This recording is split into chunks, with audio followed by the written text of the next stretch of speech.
6 operators, 10 magazines between them, 2 bleeding out on frozen rock, and headquarters had already written them off. The encrypted distress beacon from Iron Wolf Pass reached the operations center at 0214 hours. The senior commander on duty read the coordinates, calculated the extraction window, weighed the risk against the primary mission, and made the call in under 4 seconds. Mark it as probable total loss. Continue current operations. Nobody argued. Nobody even blinked. 53 kilometers away, a woman monitoring a separate classified channel heard the decision through her earpiece.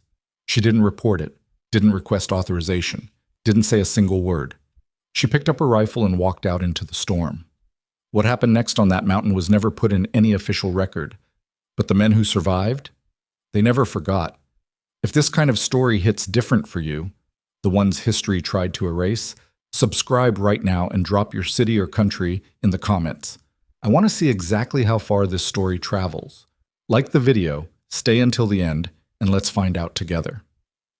The first mortar round hit the eastern ledge at 0148 hours, and Staff Sergeant Danny Rourke lost 3 teeth when the shockwave threw his face into solid granite. He didn't know that yet. He was too busy crawling. Contact east. Multiple contacts east. I've got movement on the high ridge. The transmission cut out under a second detonation. Iron Wolf Pass lit up orange and white, the explosion rolling down the mountain face like something geological, something that had always been waiting inside the rock. Rourke pressed himself flat against the frozen ground, tasted blood and copper, and tried to count the muzzle flashes across the ridgeline. He stopped counting at 14. Ghost Falcon recon had been moving through the pass for 6 hours before the ambush hit. A 6-man element, Captain Cole Mercer on point, Sergeant First Class James Hawk Hawkins on comms, Rourke on rear security, and 3 other operators whose names weren't in any press release and never would be.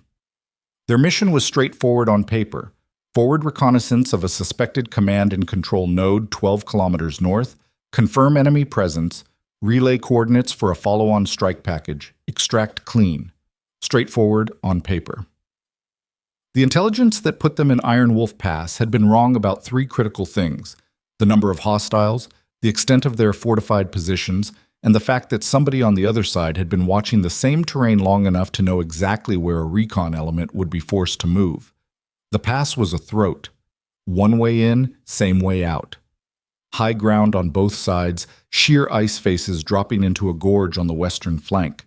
Dense boulder fields to the east that looked like cover until you got close enough to realize every gap between the rocks had already been pre-sighted. When the ambush opened up, Ghost Falcon did everything right. Immediate action drills, disciplined return fire, lateral movement to break the kill zone. Mercer got them into a shallow depression behind a cluster of granite outcroppings near the pass's northern shoulder. Better than nothing, worse than almost anything else. Within 18 minutes of the first shot, they'd lost 200 rounds of ammunition. 1 team member was down with a through-and-through in his lower abdomen. Another had taken shrapnel through his right forearm and couldn't grip his rifle properly. And every route of withdrawal was covered by either a crew-served weapon or an entrenched infantry position. Hawk! Mercer pressed himself against the rock, breathing in short, controlled bursts the way he'd learned to do when the situation was so bad that panic became the most dangerous enemy in the field. Give me comms! I need higher! Hawkins had already been trying. He was a compact man, Louisiana-born, with the particular kind of calm that came not from the absence of fear, but from having been genuinely terrified so many times that fear had become just another piece of gear he carried. He adjusted the frequency, pressed the handset to his ear. Static, distance, mountain interference. Sierra Kilo, this is Ghost Falcon Actual. We are troops in contact, repeat, troops in contact, requesting immediate fire support and CASEVAC. Grid to follow. He read the coordinates twice. Waited. Sierra Kilo, acknowledge. The response came back broken, delayed, and deeply insufficient. Ghost Falcon, Sierra Kilo, copy your TIC. Standby for assessment. Standby. Rourke, who had spit 2 of his teeth into the snow and decided not to mention it to anyone, looked at Mercer. Standby, he repeated flatly.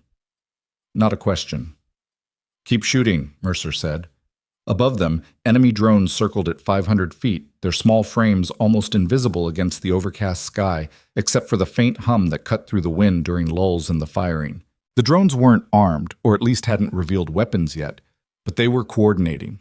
Every time Ghost Falcon shifted position, the mortar fire adjusted within 90 seconds. Someone on the other end of those drone feeds was good at their job. Mercer called for a quick inventory while suppressive fire continued. Between 6 operators, 9 full magazines, 4 partials, 2 fragmentation grenades, 1 smoke. First aid supplies were nearly exhausted. Rodriguez, the man with the stomach wound, had already gone through 2 combat gauze packs and was being kept conscious mainly through sheer stubbornness, and the fact that Corporal Yuen kept talking to him in a low, steady voice about literally nothing, about the weather in San Diego, about a restaurant on 5th Street that Rodriguez had apparently eaten at exactly once and now described as the best meal of his life, which Yuen suspected was the blood loss talking, but wasn't about to dispute. Mercer. Hawkins' voice changed register, just slightly. That quiet shift that meant the news was genuinely bad. I've got Sierra Kilo back. The response from the operations center was not what any of them had expected, even accounting for how bad things already were. The voice on the other end was calm, professional, the voice of someone making a difficult decision from a comfortable chair in a climate-controlled room several hundred kilometers away from the sound of automatic weapons fire. Ghost Falcon. Current assessment indicates extraction is not viable under present threat conditions. Primary operations cannot be compromised. You are directed to hold position and await reassessment at 0400. Acknowledge. Hold position. 0400 was 2 hours and 11 minutes away. Hawkins held the handset away from his face and stared at it for a moment with the expression of a man trying to decide whether the object in his hand was real. Then he keyed the transmit button with controlled precision. Sierra Kilo, Ghost Falcon acknowledges. Request you confirm. No immediate QRF, no fire support, no COSAVAC. Confirm. Confirmed. Hold position. Sierra Kilo out. Nobody spoke for a moment. Then Rourke said, very quietly, "They're writing us off." "They're assessing," Mercer said. "They said 0400. Rodriguez won't make 0400, Captain." Mercer knew that. He'd known it since he'd pressed his hands against Rodriguez's stomach wound 20 minutes ago and felt the warmth of it against his palms and understood, with the clinical detachment that good soldiers develop and never quite get rid of, exactly what was happening to the tissue underneath. Rodriguez was young, 24, from Tucson, the kind of kid who'd been too restless for college and too smart to waste, who'd shown up to selection looking like he had no business being there, and then outperformed candidates twice his size. He wasn't going to die for a communications grid reference in a 2-hour reassessment window. "We fight our way out," Mercer said. "With what?" Yuen's voice was level, not combative, a genuine operational question. "West is the gorge. East, north, south, all covered. They've got at least 2 machine gun nests, a mortar crew, and drone coordination. Our best shooter's down to a pistol. So we fight smart." Mercer looked at each of his operators in turn. "We economize. We pick targets. The incoming round hit close enough that everyone ducked simultaneously, and chunks of granite pattered against their helmets like hail. When Mercer raised his head again, his ears were ringing, and one of his cheekbones felt wrong, too warm, probably grazed by flying rock, but not deep enough to matter right now. He pressed the emergency beacon with both hands, bloody from the mortar concussion, fingers cold enough that the fine motor coordination was starting to slip. The beacon activated with a soft tone that felt absurdly peaceful, given everything happening around it. He had no idea if it would reach anyone. He had no idea if anyone who received it would care. At 0219 hours, in a classified operations center whose location is not relevant to the story, an analyst named Maya Voss was monitoring a separate channel when the Ghost Falcon beacon registered on her secondary display. She was technically attached to a different operation. Her tasking had nothing to do with Iron Wolf Pass. Her clearances put her in the room, but her mission was 500 kilometers in another direction, and in approximately 4 hours she was supposed to deliver a preliminary intelligence summary to a senior officer who expected it to be thorough, sourced, and on time. She was 29 years old. She'd spent the last 6 years moving through a series of positions that appeared in official records as administrative roles, and meant something else entirely. She had no medals on file.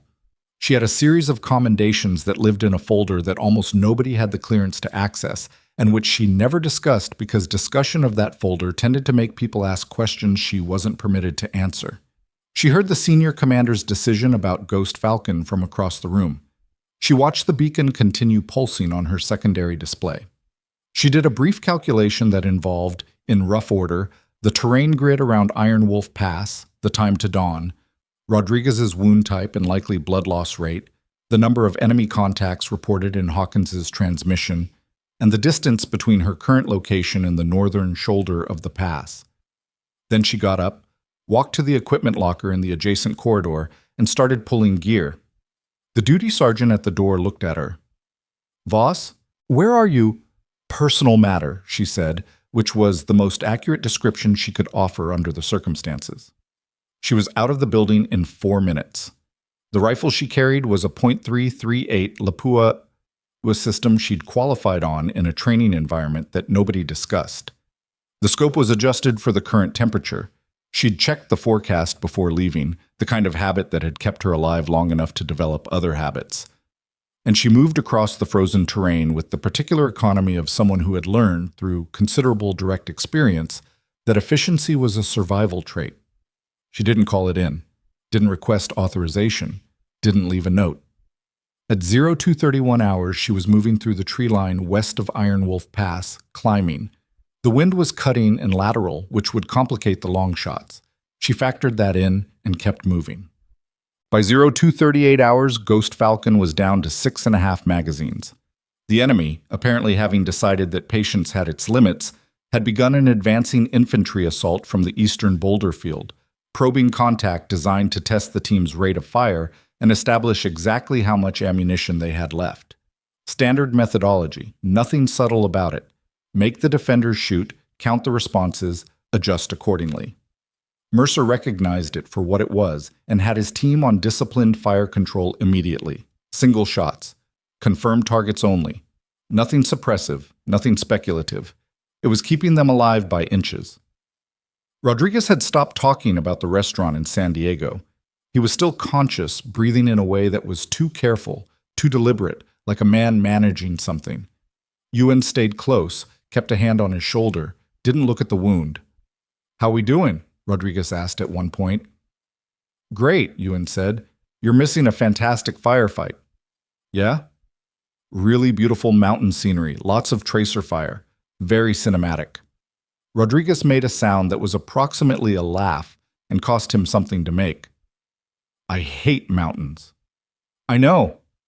The advancing enemy element had reached the outer edge of the boulder field, within 150 meters now. When the first shot came from somewhere none of them could identify. It was a single crack, half swallowed by the wind and the ambient noise of the firefight, but distinctive in the way that precision rifle fire is always distinctive. A different quality of sound, something controlled and distant about it, compared to the shorter, sharper reports of the weapons already in play. One of the advancing infantry went down, then another. Then within the span of about 8 seconds, 3 more. The advancing assault stopped. Not retreated, stopped, the way a machine stops when a critical component fails without warning. The rhythm of it just quit. Mercer pressed his eye to his scope and swept every ridgeline. Snow, rock, wind-blown debris. Nothing. No muzzle flash, no movement, no heat signature that shouldn't be there.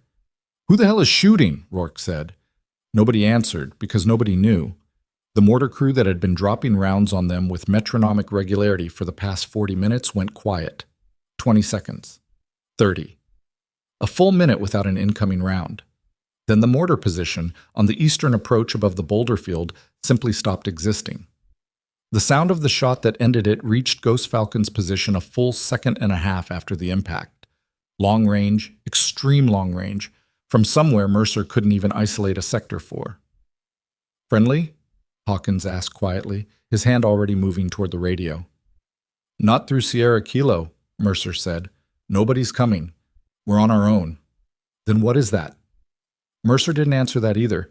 He watched the ridgeline and tried to pattern the shots, timing, direction, spacing, and came up with nothing except the conclusion that whoever was out there was relocating after almost every engagement, which meant they were good at this, which meant they understood the threat of counter-sniper activity, which meant they had done this before. The machine gun nest on the north approach went silent. A spotter on the high ridge who had been calling corrections for the mortar crew, and whom Ghost Falcon had tagged as a priority target but hadn't been able to reach with their available angles, disappeared without a sound. Enemy radio traffic, which Hawkins could partially monitor on a captured frequency, went from coordinated and purposeful to fragmented and confused in under 10 minutes. "They're asking each other where it's coming from," Hawkins said, listening through one earpiece. "Nobody knows. He paused. "They're saying one shooter. They think it's one shooter." Rourke looked up from his scope. "One person is doing all of this." It wasn't quite a question, and it wasn't quite a statement. It sat somewhere in between, in the space where something true is so improbable that the mind resists accepting it. On the high ridge above and to the west, in a ghillie suit pressed flat against the snow-covered rock, the woman they would eventually know only as Shade settled her breathing and moved her crosshairs to the next target. She'd identified the drone relay operator, the individual coordinating the aerial observation, by the pattern of radio traffic and confirmed the position through 3 separate observation cycles before the shot. The shot itself was 1,140 meters, downhill, quartering wind, temperature 11 degrees below zero. She dialed in the correction, held for the wind at the halfway point, and broken the trigger the way you break a trigger when you've been doing this long enough that the mechanics of it have become metabolic, something the body handles while the mind stays elsewhere. The relay operator went down, and the drones immediately became uncoordinated. She was already moving to her next position before the sound of the shot finished crossing the mountain. Below her, Ghost Falcon was still alive. She intended to keep it that way. The enemy field commander, a man who had staged this ambush with careful planning and genuine professional confidence, recognized within 12 minutes that something had gone catastrophically wrong with his operation. He'd committed nearly 50 fighters to Iron Wolf Pass. He had crew-served weapons, mortar support, drone coordination, and an opponent whose ammunition state he'd assessed as nearly exhausted. This should have been over by now. He'd run operations like this before. He knew what a trapped, outgunned recon team looked like in its final minutes. This didn't look like that anymore. He got on the radio to his second-in-command and used language that doesn't translate cleanly across most cultural boundaries, but communicated the general concept that someone needed to find the shooter on the western ridgeline immediately and eliminate them by any means available. His second-in-command acknowledged and began relaying orders. On the mountain, the hunt began. And below, in the shallow depression behind the granite outcropping, Captain Cole Mercer watched his remaining ammunition, watched Rodriguez's breathing, and tried to understand who was keeping them alive. He keyed his radio on an open emergency frequency, one of the last options available to someone operating outside the standard comms structure, and said very simply, "Unknown friendly element operating Iron Wolf Pass vicinity. Ghost Falcon actual. Identify yourself." Static. Wind. Then, after a long pause that might have meant the frequency wasn't monitored or might have meant the person on the other end was deciding whether to respond at all, a voice. Calm. Female. No regional accent he could immediately place. "Ghost Falcon, stay down. You have approximately 18 minutes before their reinforcements arrive from the Valley Road. Use the time." "Who are you?" "Someone who wasn't supposed to be here." The frequency went quiet. Mercer looked at Hawkins. Hawkins looked at Mercer. "Valley Road," Hawkins said. "Get me a visual on the Valley Road." Corporal Santos, their best long-range observer, shifted to the southern approach and got the scope on the road that curved up from the lowlands toward the pass. Even in the poor light and the falling snow, he could see the dark shapes moving. Vehicles, multiple vehicles, headlights off, grinding up the switchbacks with the deliberate pace of something heavy. "Armored," Santos said. "I've got at least 3, maybe 4 APCs. Dismounts. A lot of dismounts." Mercer did the math quickly and didn't like the answer. Reinforcements. Armor. Fresh infantry to replace the fighters already stalled by one invisible sniper on a ridgeline. Whatever had been keeping them alive for the last 20 minutes was about to face something it couldn't shoot its way through alone. And Ghost Falcon, with 6 magazines and 2 casualties, was about to run out of time in a completely different way than before. All right. Mercer pulled his team in close, using hand signals for the ones too far to reach by whisper. The wind was picking up, a good sign for concealment, a bad sign for everything else. We have 18 minutes before armor reaches this position. Rodriguez goes on a litter. UN and Santos carry. Hawk, I need continuous monitoring on that captured frequency. Rourke, you're with me on rear security. Rourke ran his tongue across the gap where his teeth used to be and nodded. Where are we going? Ewan asked. Not challenging. Operational.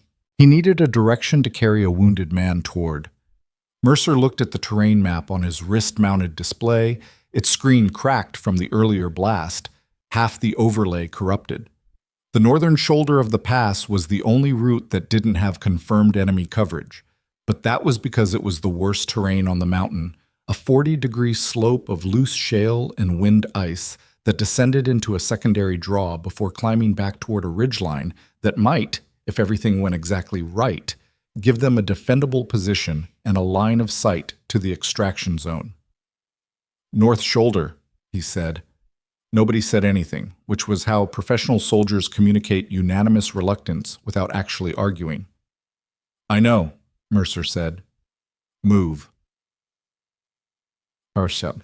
They moved. Rodriguez, to his considerable credit, didn't make a sound when they got him onto the improvised litter. 2 rifles threaded through jacket sleeves, brutal and functional. He'd gone pale in the way that has nothing to do with cold, and his pulse when Mercer checked it was fast and shallow, the body beginning to prioritize. But his eyes were tracking, and when Ewan said, "We're moving, you good?" Rodriguez said, "Outstanding," which was almost certainly not true, but was the correct answer. Behind them, the firefight continued. Not from Ghost Falcon, they were moving, conserving every round for the moment when conservation would no longer be an option. The firefight continued because the woman on the western ridgeline was still working. Mercer could hear it as they climbed. The spaced, deliberate cracks of a precision rifle, each one separated by enough time that she was clearly repositioning between shots, never firing from the same place twice.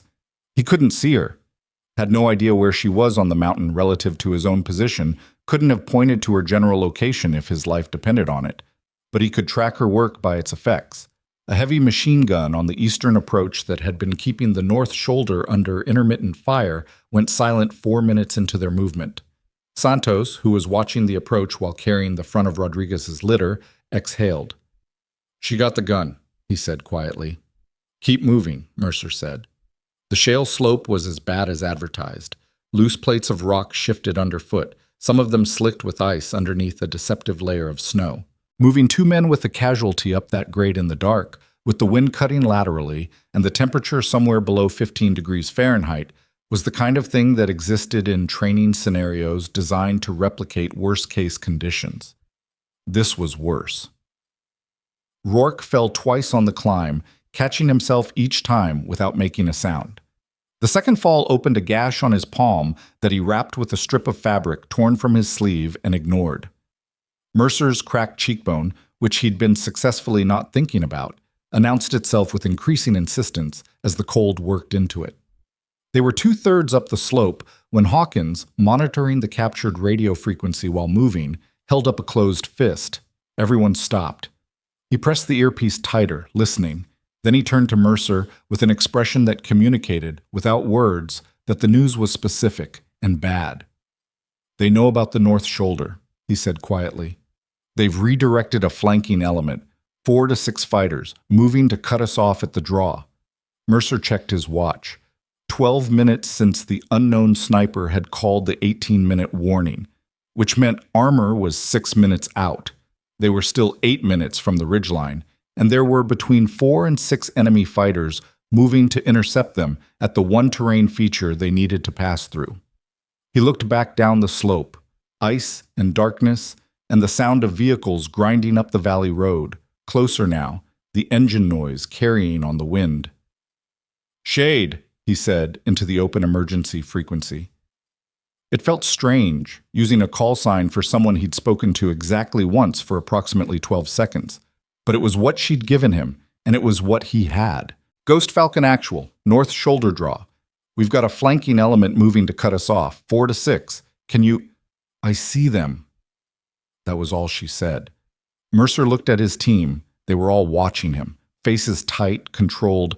The particular expression of people who have accepted that the next few minutes are going to be extremely bad and have decided to be professional about it. How far to the draw? He asked Santos. 3 minutes? Maybe 4. Move fast. They reached the draw in 3 minutes and 20 seconds, which was faster than any of them should have been able to move up that terrain carrying a casualty. The draw was a natural compression point, a narrow gap between two rock faces where the slope flattened briefly before the final climb to the ridgeline. In daylight, with unlimited ammunition and a full team, it would have been a manageable choke point to push through. In the dark, with reduced strength and 6 rounds each, it was the kind of place that appeared in after-action reports under the heading of casualties sustained. They came through the gap in pairs, moving fast and low, Mercer and Rourke covering the eastern exposure, while Ewan and Santos moved Rodriguez through and then reversed to cover the western. Nobody shot at them. Mercer held the position at the far side of the draw for 30 seconds, scanning, waiting for the contact that logic said should be coming. Nothing. Then Hawkins, still monitoring the captured frequency, said very quietly, "They've stopped talking." "What?" "The flanking element. They were reporting their position 2 minutes ago. Now they're not." Mercer looked at the draw they'd just come through. Empty, dark, wind moving through the gap. He didn't ask what happened to the flanking element. He already knew, with a certainty that didn't require confirmation, that someone had moved through that terrain ahead of them and made sure it was clear before they arrived. "Ghost Falcon!" Her voice came through the emergency frequency before he could key it, which meant she was watching his position, or had been tracking his movement, or both. "You have a defensible position approximately 60 meters north of your current location. Rock formation, good overhead, 2 covered approaches. Get your casualties there and hold. Extraction window opens in 22 minutes. "How do you know about the extraction window?" A pause. Shorter than the first one. "Because I called it in." Mercer processed that for a moment. Calling in an extraction window meant communicating with higher command, which meant she had comms, which meant she was operating with some level of organizational support, even if that support had no official knowledge of her presence on this mountain tonight. Or it meant she'd called it in on her own authority, to resources that answered to her specifically, through channels that weren't in any directory he had access to. He decided not to think too hard about it. 60 meters north, he told his team. Rock formation. Move. They found the position exactly where she'd said it would be. A natural fortification that would have taken a trained engineer several minutes to improve on. 2 large granite faces forming a natural V with a third rock providing overhead cover and clear sight lines down both approaches. Someone who knew mountain terrain had identified it before them. Rodriguez was down on the ground within 30 seconds. Ewan immediately back on his wound, pressing, talking low. Santos and Rourke established coverage on the 2 approaches. Hawkins worked the radio. Not the emergency frequency now, but the primary command net, pushing an updated position and a status report that was going to raise some eyebrows when it reached the operations center. Mercer counted their ammunition one more time. 5 full magazines, 3 partials. Not enough for a sustained fight. Enough for what they needed to do, which was hold a defensible position for 22 minutes. From somewhere below and to the south, he heard the armor reach the pass. The engines were loud now. Diesel, heavy, the sound of tracked vehicles moving through terrain that wasn't designed for them. He could see, through a gap in the rocks, the distant glow of running lights that the convoy had apparently abandoned any pretense of concealing. Then something happened below that he couldn't fully parse from his position. An explosion. Not incoming, outgoing, something detonating on the road itself. Then a second explosion, and the engine sound from one of the vehicles changed character, became labored and wrong. Over the emergency frequency, completely calm. Lead vehicle is mobility killed. They're rerouting to the secondary track. Add 7 minutes to their approach. "How are you doing that?" Mercer asked. It wasn't really an operational question. It was the question of a man watching something he didn't have a framework for. She didn't answer that one. The 7 minutes she'd bought them were added to the 22, 29 minutes total. Rourke, doing the same math from his position on the approach coverage, glanced back at Mercer and did something with his eyebrows that communicated a complex mixture of professional appreciation and existential bewilderment. Mercer sat down next to Rodriguez. The young soldier looked up at him with eyes that were working too hard to focus, the effort visible. "How bad?" "We're good," Mercer said. "That's not what I asked, Captain." Mercer was quiet for a moment. He'd learned a long time ago that the men under his command could tell the difference between tactical honesty and false comfort, and that the former was almost always what they actually wanted. "You'll make it," he said. "We've got extraction coming. 29 minutes. "Who's shooting down there?" "I don't know." Rodriguez absorbed this. "She's good." "Yeah. I mean..." He stopped, managed the effort of it. "I've been listening to it, the spacing. She's not just shooting, she's controlling the whole thing, like she's running the battle." Mercer looked down the slope toward the sounds of the disrupted convoy, toward the silence where the flanking element used to be, toward the dead machine gun on the eastern approach and the mortar crew that had stopped existing, and the drone relay operator whose coordination was now absent from the battlefield. He thought about what it looked like from the enemy side. 50 trained fighters, armor, drone support, a carefully prepared ambush position, and somewhere in the dark above them, one person with a rifle who had turned their coordinated assault into something chaotic and frightened and directionless. She wasn't just shooting. Rodriguez was right about that. She was making them afraid. "Rest," Mercer said. Stop analyzing and rest." "Yes, sir." Rodriguez closed his eyes, then opened them again almost immediately. "Tell me when the helicopters get here." "You'll hear them." "I sleep through helicopters sometimes." "I'll wake you up." "Promise?" Mercer put his hand on the man's shoulder. "Promise." Rodriguez closed his eyes again. Below, on the mountain road, the disrupted convoy was reorganizing. New approach, fresh infantry dismounting from the APCs, a new plan forming around the problem of a single unseen shooter who had just cost them their lead vehicle and their original timeline. The enemy sniper, the one man in the opposing force with the experience and equipment to address a long-range threat, had been quiet for the last several minutes, scanning the western ridgeline with a patience that was, in its own way, professional. He'd been watching the shot patterns, tracking the intervals, building a picture of her methodology, her movement habits, the small tells that even the best shooter eventually revealed through the simple act of doing their job repeatedly. He believed he had what he needed. He settled into his position, controlled his breathing, and began his search of the terrain ahead. He was looking for her, and she, on the ridgeline above, had been watching him look. His name was Dravik, and he had been doing this for 19 years. Not the soldiering, that was longer, a different life, a different country, a set of experiences he'd compressed into a part of his memory he rarely accessed because accessing it didn't improve his performance, and he was, above everything else, a professional. The sniping specifically, 19 years, across 4 conflict zones, in service of 3 different employers, with a confirmed record that existed in no official database, but which he maintained privately with the precision of an accountant, because precision was the habit that kept him alive. He was 41 years old. He had a bad knee from a fall in the Caucasus 8 years ago that predicted weather changes better than any forecast system he'd encountered. He preferred cold environments to warm ones, which was fortunate given his current contract.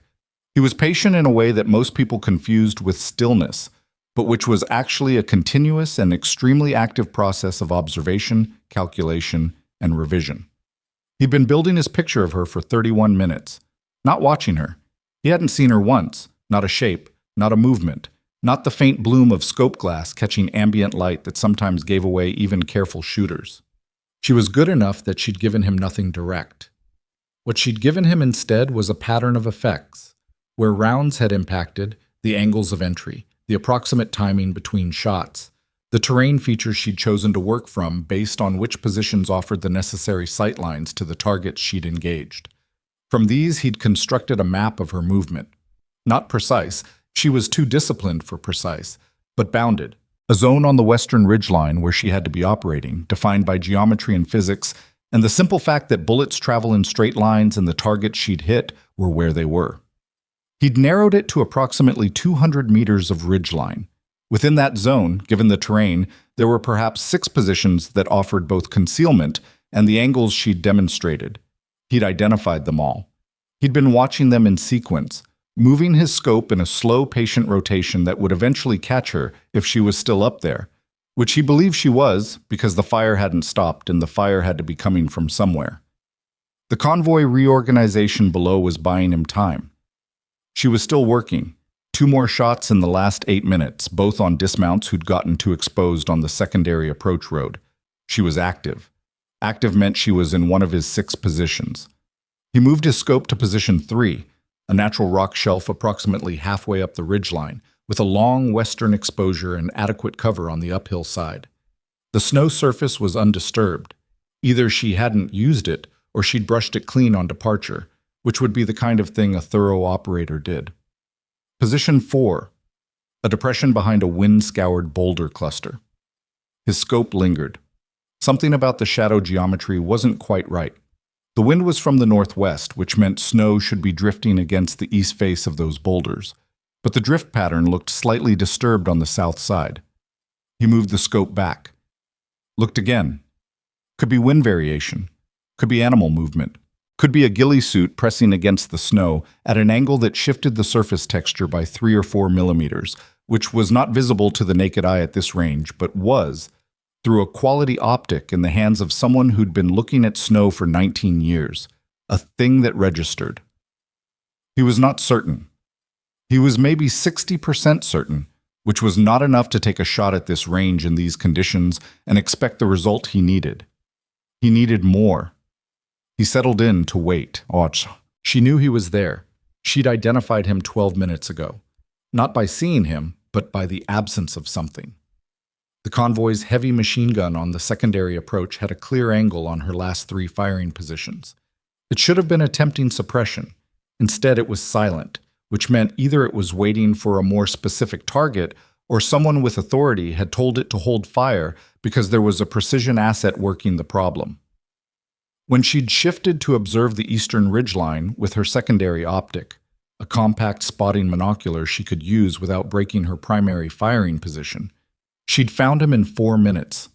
The heat differential against the cold rock was minimal, almost nothing, but he'd been in position long enough that the small warmth of a human body had created a faint differential against the stone that her optic caught on the 3rd pass. He was good. His position was well chosen, well camouflaged, and he'd been genuinely still for long enough that most opponents would have dismissed the thermal signature as geological variation. She didn't dismiss it. She filed it and kept working, because the convoy's dismounts were still moving and still represented the more immediate threat to the 6 people in the rock formation 60 meters north of where she'd last heard Mercer's voice. But she tracked Dravik's position in the way she tracked everything, as a variable in a continuously updating problem set, weighted by probability and threat level, waiting for the moment when it moved to the top of the list. That moment was approaching. The convoy had reorganized faster than she'd projected. She'd expected the mobility kill on the lead vehicle to add 7 minutes. It had added 6. The new approach route along the secondary track was worse terrain but shorter, and the infantry commander on the ground had apparently decided that speed was more valuable than comfort. 40-odd fighters, minus the ones she'd removed from the equation, were now approximately 14 minutes from the rock formation where Ghost Falcon was holding. She had roughly 12 minutes of effective work left before their proximity made her firing positions tactically untenable. Too close, too many angles of approach that she couldn't cover simultaneously, the situation collapsing from a long-range problem to a close-quarters one that changed all the math. 12 minutes. Dravik on the eastern ridgeline, a convoy 14 minutes out, 6 survivors in a rock formation that was defensible against infantry but not against armored vehicles. She did what she always did when the variables multiplied past the point where sequential thinking was fast enough. She prioritized by consequence, assigned time to each task, and accepted that everything was going to feel simultaneous even if she executed it in sequence. First, the convoy's command element. The officer coordinating the approach was communicating by radio and occasionally by hand signal to an assistant positioned at the front of the dismounted formation.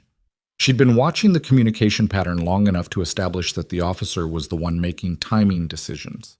Remove the officer, the formation loses its tempo. Second, Dravik. This one was more complex.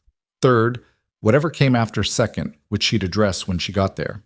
She settled onto the convoy approach, found the officer, distinguished from the surrounding fighters by his positioning slightly behind the formation's lead element and the frequency with which others oriented toward him, and took the shot. At this range, in this wind, the bullet traveled for just over a second before it arrived. She didn't watch the result. She was already moving. In the rock formation, Hawkins pulled the earpiece away from his head and looked at his watch. 18 minutes to extraction window, he said. Convoy is still moving. I've got maybe 12 fighters redirected north, trying to come around our flank. How far out? 12 minutes. Mercer looked at Rodriguez. The young soldier's breathing had stabilized slightly. UN had gotten a second IV line in, the last of their fluid reserves, and the combination of that and sustained pressure on the wound had bought some time. Not a lot. Enough.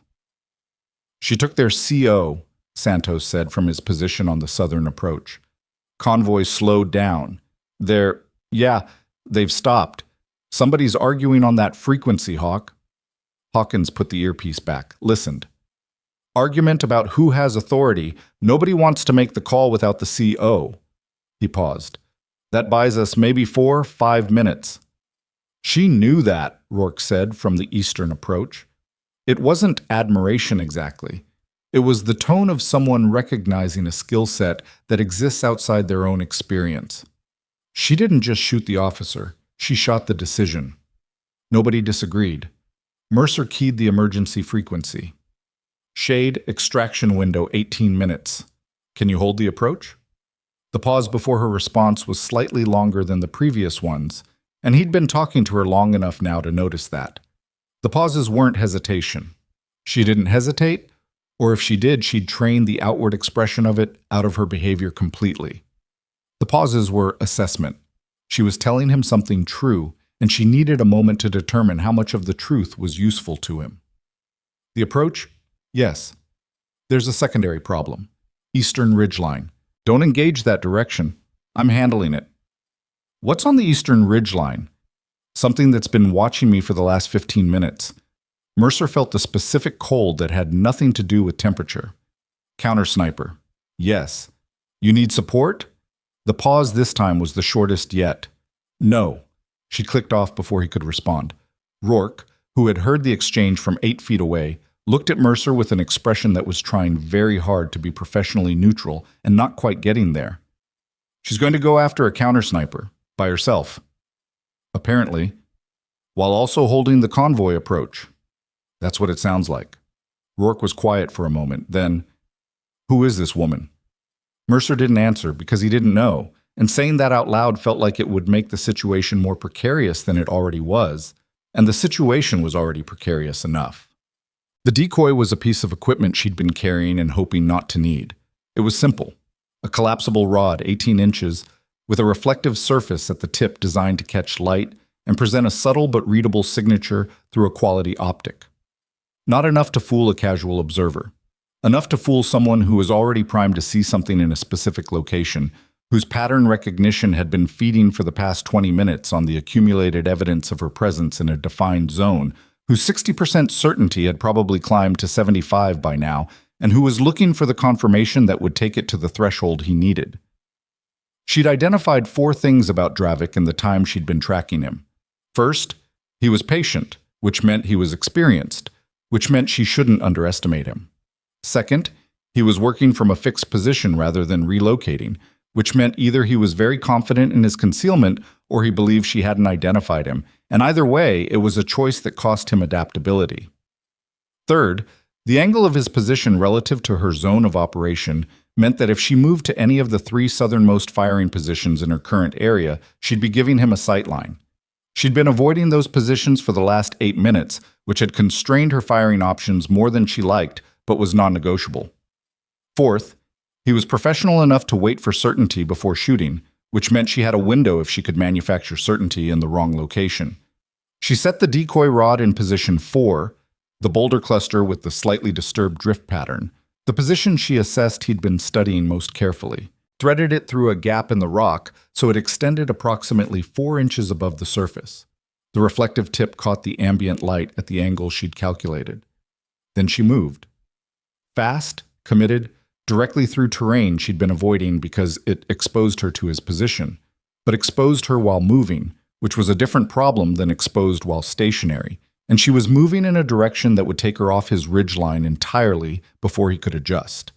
She reached her new position, 30 meters north, lower elevation, a completely different angle, in 41 seconds. She settled, got her scope up, found his position. She could see the decoy rod from here. Just barely, at this angle. A faint glint, barely visible. The kind of thing that looked like exactly what she wanted it to look like. She waited. 11 seconds. Dravik fired. The round hit the boulder cluster precisely, the impact kicking up a spray of rock fragments and snow. A kill shot on the position she'd been occupying 18 seconds ago. She was already in the trigger. The distance was 890 meters. The wind had shifted 2 degrees in the last 4 minutes. She held for it. She broke the shot. She watched through the scope for the result she needed and found it and was moving again before the sound of her own rifle had finished crossing the ridgeline. Below, the Eastern heavy machine gun, which had been holding fire on instruction from a counter-sniper asset that was no longer active, opened up on a position she'd vacated 30 seconds earlier. She let it fire. Wasted rounds. It was disorganized now, no coordination, no precision element feeding it targets. Noise and light and fury accomplishing nothing. She reached her next position, got her scope on the convoy approach, and went back to work. 14 minutes later, a sound came over the northern horizon that Rodriguez heard even through the edge of consciousness where he'd been spending the last half hour. Rotors. He opened his eyes. "Captain." "I hear it," Mercer said. "You said you'd wake me up." "You woke up on your own." "Huh." Rodriguez seemed to consider this. "Guess I do that." 2 helicopters came in from the north, running dark, no lights, navigating on instruments and terrain mapping. They were modified utility birds, the kind that didn't appear in any commercial aviation database, flown by pilots who had chosen their careers specifically because those careers didn't appear in any commercial aviation database. The lead pilot's voice came through on the emergency frequency simultaneously with the command net. "Ghost Falcon, Razor flight, 2 minutes out. Confirm LZ status." Hawkins was already on it. "Razor flight, Ghost Falcon. LZ is the draw, north shoulder. We have 1 urgent surgical, 1 routine, 6 personnel plus 1. LZ is cold, repeat, LZ is cold, but we have active hostile forces 400 meters south. Get in and get out." "Copy, Ghost Falcon.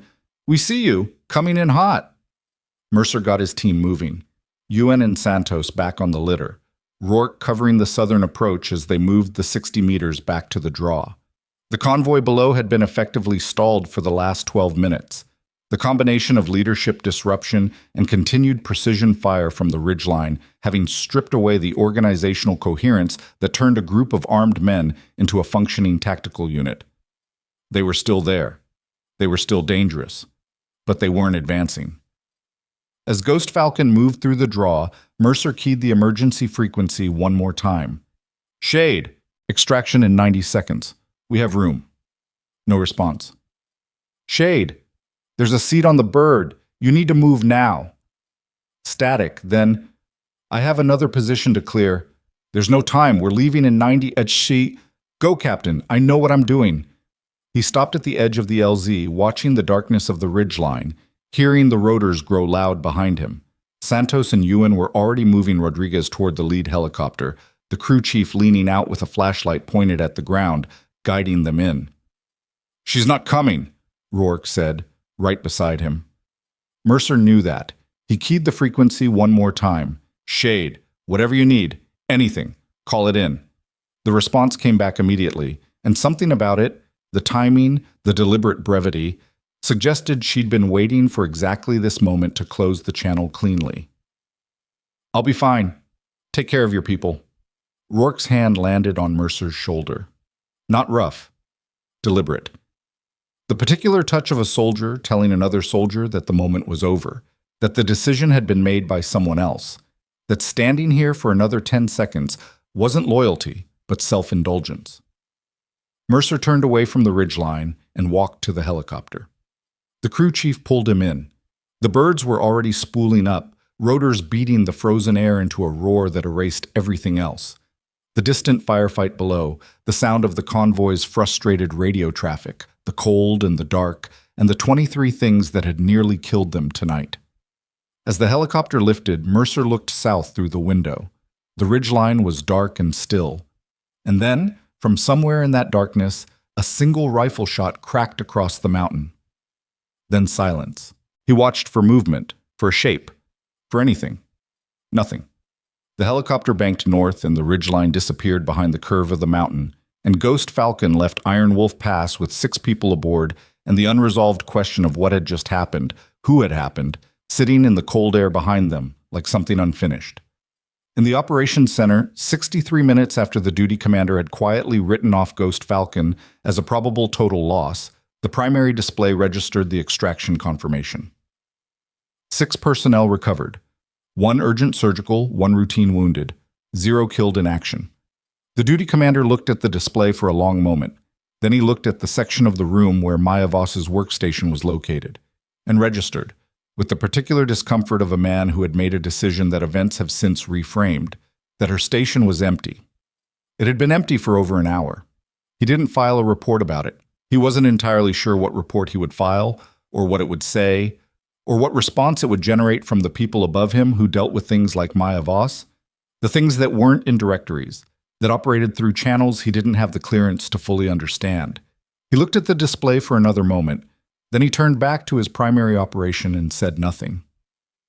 On the mountain behind him, in the dark and the cold, in the aftermath of something that would never appear in any official record, a woman in an unmarked ghillie suit moved through terrain that the surviving hostile fighters were no longer willing to enter. She was bleeding from a cut above her left ear where a rock fragment had found her during the counter-sniper exchange, the round that had passed close enough to spray stone. Not deep. Enough to be annoying. She pressed the heel of her hand against it while she moved and didn't slow down. She had a position to clear. She had things to do before dawn. She did not think about recognition or record or the empty workstation in the operations center or the senior commander who had made his calculation and been wrong about it. She thought about the next terrain feature, the next movement, the next thing that needed doing. The mountain was quiet around her now, the hostile fighters pulling back toward the valley in the disorganized retreat of a force that has lost its leadership, its coherence, and its understanding of what it's fighting against. She let them go. Her job tonight had not been to destroy them. It had been to keep 6 people alive long enough for a helicopter to reach them, and that job was done. And the rest of it was someone else's problem. She pulled her hand away from the cut above her ear. The bleeding had slowed. Not stopped, but slowed. Good enough. She moved north through the dark, and the mountain closed behind her like water. She reached the secondary position at 0341 hours, moving through terrain that the retreating fighters had abandoned with enough haste that they'd left equipment behind. A radio handset still crackling with fragmented transmissions. 2 ammunition cans, a thermal optic that someone had dropped in the dark and not recovered. She didn't touch any of it. The position she needed to clear was a forward observation post the enemy had established on the northern face of the ridgeline. A natural shelf of rock with a canvas shelter strung across it. 2 sleeping pads, the remains of a meal, and a spotting scope still mounted on its tripod facing northwest. Someone had been living here for at least 3 days, which meant this operation had been planned well in advance, which meant the ambush on Ghost Falcon wasn't opportunistic. It was prepared. Someone had known they were coming, or had known the general axis of movement well enough to prepare a reception. She noted that. Filed it. It wasn't her problem tonight, but it would be somebody's problem very soon, and the evidence in this position would matter. She took photographs with the small digital unit she carried, documenting the position methodically. The tripod setup, the approach angles, the cached supplies, the radio equipment. 3 minutes of work, nothing rushed, the bleeding above her ear having slowed to a faint seep that she'd addressed with a strip of medical tape from her kit while her hands did the documentation work. When she was done, she stepped back from the position and took one more look at the valley below. The convoy had stopped moving. The vehicles sat on the secondary track like discarded toys. A few figures visible near them, but no organized movement, no formation, nothing that looked like another attempt. They'd lost too much. Their momentum was gone, and their command structure was gone, and the mountain above them had taken on a quality in the aftermath of the night's events that made men who were brave enough under normal circumstances reluctant to continue climbing. She understood that. She'd used it deliberately. Fear was a force multiplier when you were fighting alone, and she had been fighting alone for long enough to understand its mechanics the way a carpenter understood wood grain. Not just that it was there, but how it ran, where it was strongest, where it would split. She moved off the ridgeline and began the long descent toward the tree line, moving at a pace that was sustainable over distance, but not comfortable. The cut above her ear throbbed in the cold. Her shoulders ached from 4 hours of carrying the rifle in firing positions, the sustained tension of it working into the muscles in a way that would announce itself more loudly in the morning.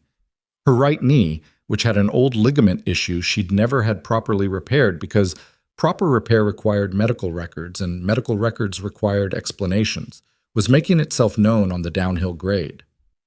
She was tired.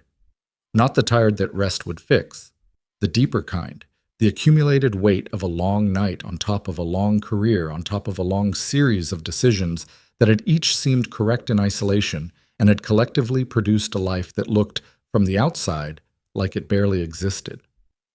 She didn't dwell on it. Dwelling was a luxury that required more stillness than she currently had. She had approximately 40 minutes before dawn, a vehicle staged 3 kilometers from the base of the mountain, and a communications window that would open in 25 minutes and close in 35. If she missed that window, the next one wasn't for 6 hours, and the operations center would have questions she wasn't ready to answer in a building full of people who specialized in asking questions she wasn't ready to answer. She moved faster. The field hospital was a forward surgical unit operating out of a fortified compound 48 kilometers south of Iron Wolf Pass. And it was there that Sergeant First Class Rodriguez arrived at 0412 hours with a trauma team already prepped and waiting because the helicopter crew chief had radioed ahead with the wound details during the flight. He went directly into surgery, which lasted 3 hours and 40 minutes, and involved 2 surgeons, a scrub nurse named Patricia, who had been awake for 19 consecutive hours, and showed it, and a unit of blood from a refrigerated supply that Rodriguez's blood type matched to within acceptable tolerance. He came out of it alive. Not comfortably, not cleanly. The kind of alive that comes with a recovery timeline measured in months and a long list of things he wouldn't be doing for a while. But alive. Breathing on his own by 800. Awake enough by 1,000 to request water, and then immediately fall back asleep, which the surgical team interpreted as a positive indicator. Captain Cole Mercer sat in the waiting area outside the surgical suite for 3 hours and 20 minutes, which was most of the surgery. He'd been cleaned up by a corpsman. The gash on his cheekbone had required 4 stitches, administered without anesthetic because the corpsman had run out and Mercer had told him to just do it. And given a change of clothes and a cup of coffee that he held without drinking while he thought about the ridgeline. Rourke sat beside him for most of it, saying nothing, which was the correct thing to do. When the surgeon came out and told them Rodriguez was going to make it, Rourke exhaled through his nose and looked at the ceiling for a moment. Mercer nodded once and put the cold coffee down. "Go sleep," Mercer told Rourke. "Yeah." Rourke stood, rolled his neck, winced at something in his spine. He was at the door before he stopped and turned back. "You going to find out who she is?" Mercer looked at him. "Shade," Rourke said. "You going to try to find out?" It wasn't really a question. "I don't know if that's something I'm supposed to do," Mercer said. "That's not what I asked." Mercer looked at the door to the surgical suite, then at the coffee on the table, then at Rourke, who was watching him with the particular patience of a man who'd known his commanding officer long enough to wait out the careful answers for the real ones. "Yeah," Mercer said. "I'm going to try." Rourke nodded like that was the correct answer and left. The communications window opened at 0358, and she used 8 of its 10 available minutes before closing the channel. She was in the vehicle by then, a battered civilian pickup truck, mid-2000s, registered to a name that was real enough to survive a routine database check and fictional enough to survive nothing more than that. The heater was working at about 60% capacity, which was better than the mountain. She'd cleaned the cut above her ear properly, with antiseptic that stung in a way that was clarifying, and replaced the medical tape with a small butterfly closure that would hold adequately until she could get somewhere with better supplies. The person on the other end of the communications window was not a name she used aloud. Wasn't a name at all, really. A designator, a series of letters and numbers that represented a function rather than an identity, which suited both of them. She gave a concise after-action report. Contacts eliminated. She gave a number that she verified against her own accounting, which she kept with the same precision she kept everything. Friendly force status. 6 extracted, 1 urgent surgical believed survivable, 1 routine wounded. Evidence documented at the forward OP. Photographs transmitted during the window. Her own status. Operational, minor injury, not mission limiting. The voice on the other end asked 2 questions. The first was about the counter-sniper asset, Dravik, and whether she'd confirmed the outcome. She said yes. The second question was about her current location, which she gave. Then the voice said something she hadn't expected. There's a debrief request, in person, 48 hours. She was quiet for a moment, watching the darkness of the road ahead through the cracked windshield. From who? Above my level. That was significant. Above the designator's level was a very small number of people. Related to tonight? Related to the last 6 years. She let that sit for a moment. The truck's heater clicked and labored. Outside, the first gray suggestion of dawn was beginning to separate the sky from the mountain silhouette. Location? The designator gave her a city and a building designation that she recognized. I'll be there, she said. The window closed. She drove south through the pre-dawn dark and tried not to think about what a debrief related to the last 6 years meant, and failed, and eventually stopped trying and just let herself think about it because suppressing it wasn't going to make it smaller. The operations center looked different in daylight. Not physically. The screens were the same, the consoles, the ambient hum of equipment that never fully slept. But the quality of the air was different when the people in it had to face what the previous night's decisions looked like from the outside. The duty commander's name was Colonel Warren Fitch, and he was a careful, methodical man who had built a career on a series of defensible decisions. Not always right decisions. He'd made errors, everyone did, but defensible ones. Decisions that, when examined after the fact, could be shown to follow from the available information in a logical chain that a review board could trace and approve. The decision he'd made at 0214 hours was not going to survive that kind of examination, and he knew it.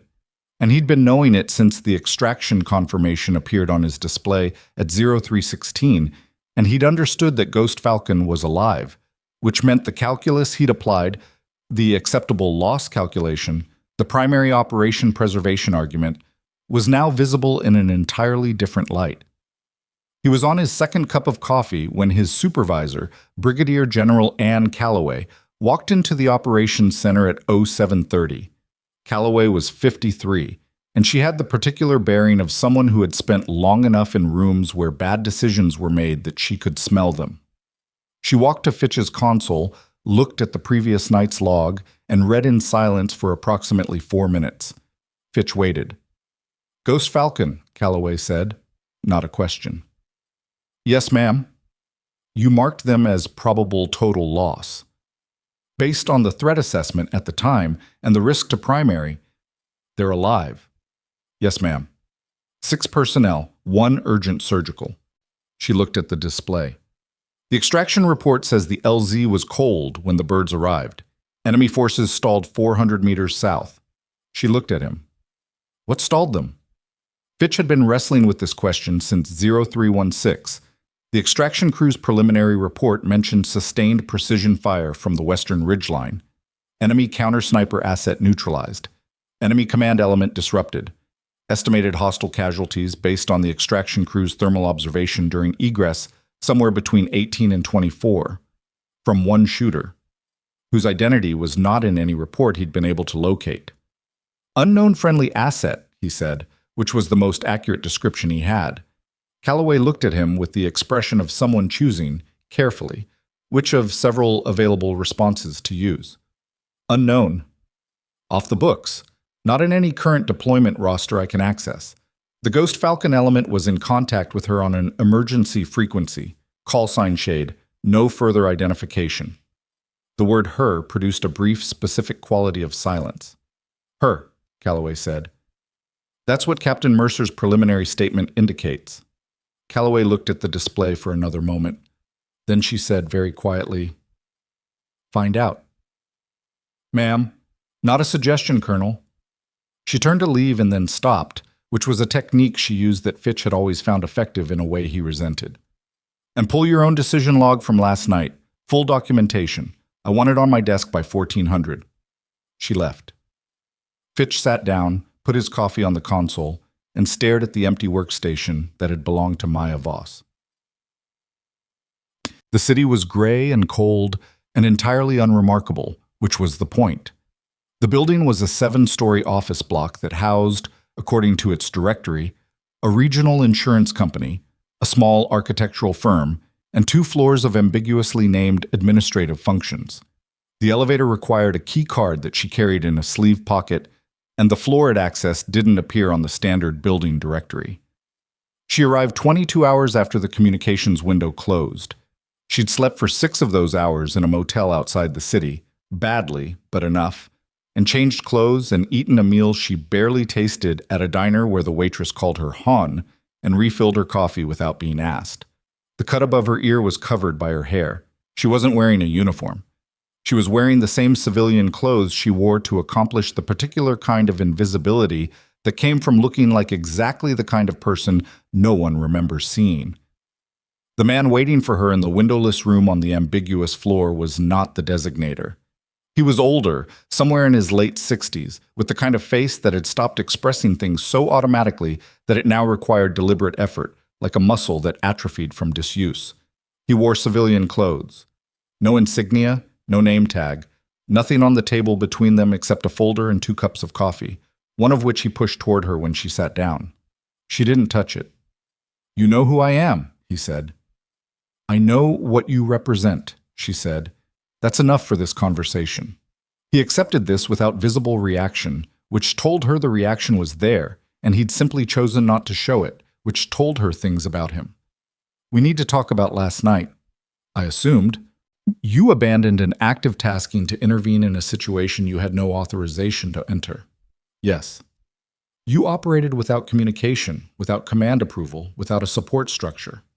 "Yes." He looked at her. She looked back. The room was very quiet. 18 confirmed hostile casualties, he said. Counter-sniper asset neutralized. Enemy command element disrupted at 2 critical junctures. 1 friendly force element extracted that had been classified as probable total loss. He paused. "You did that alone." "The terrain helped."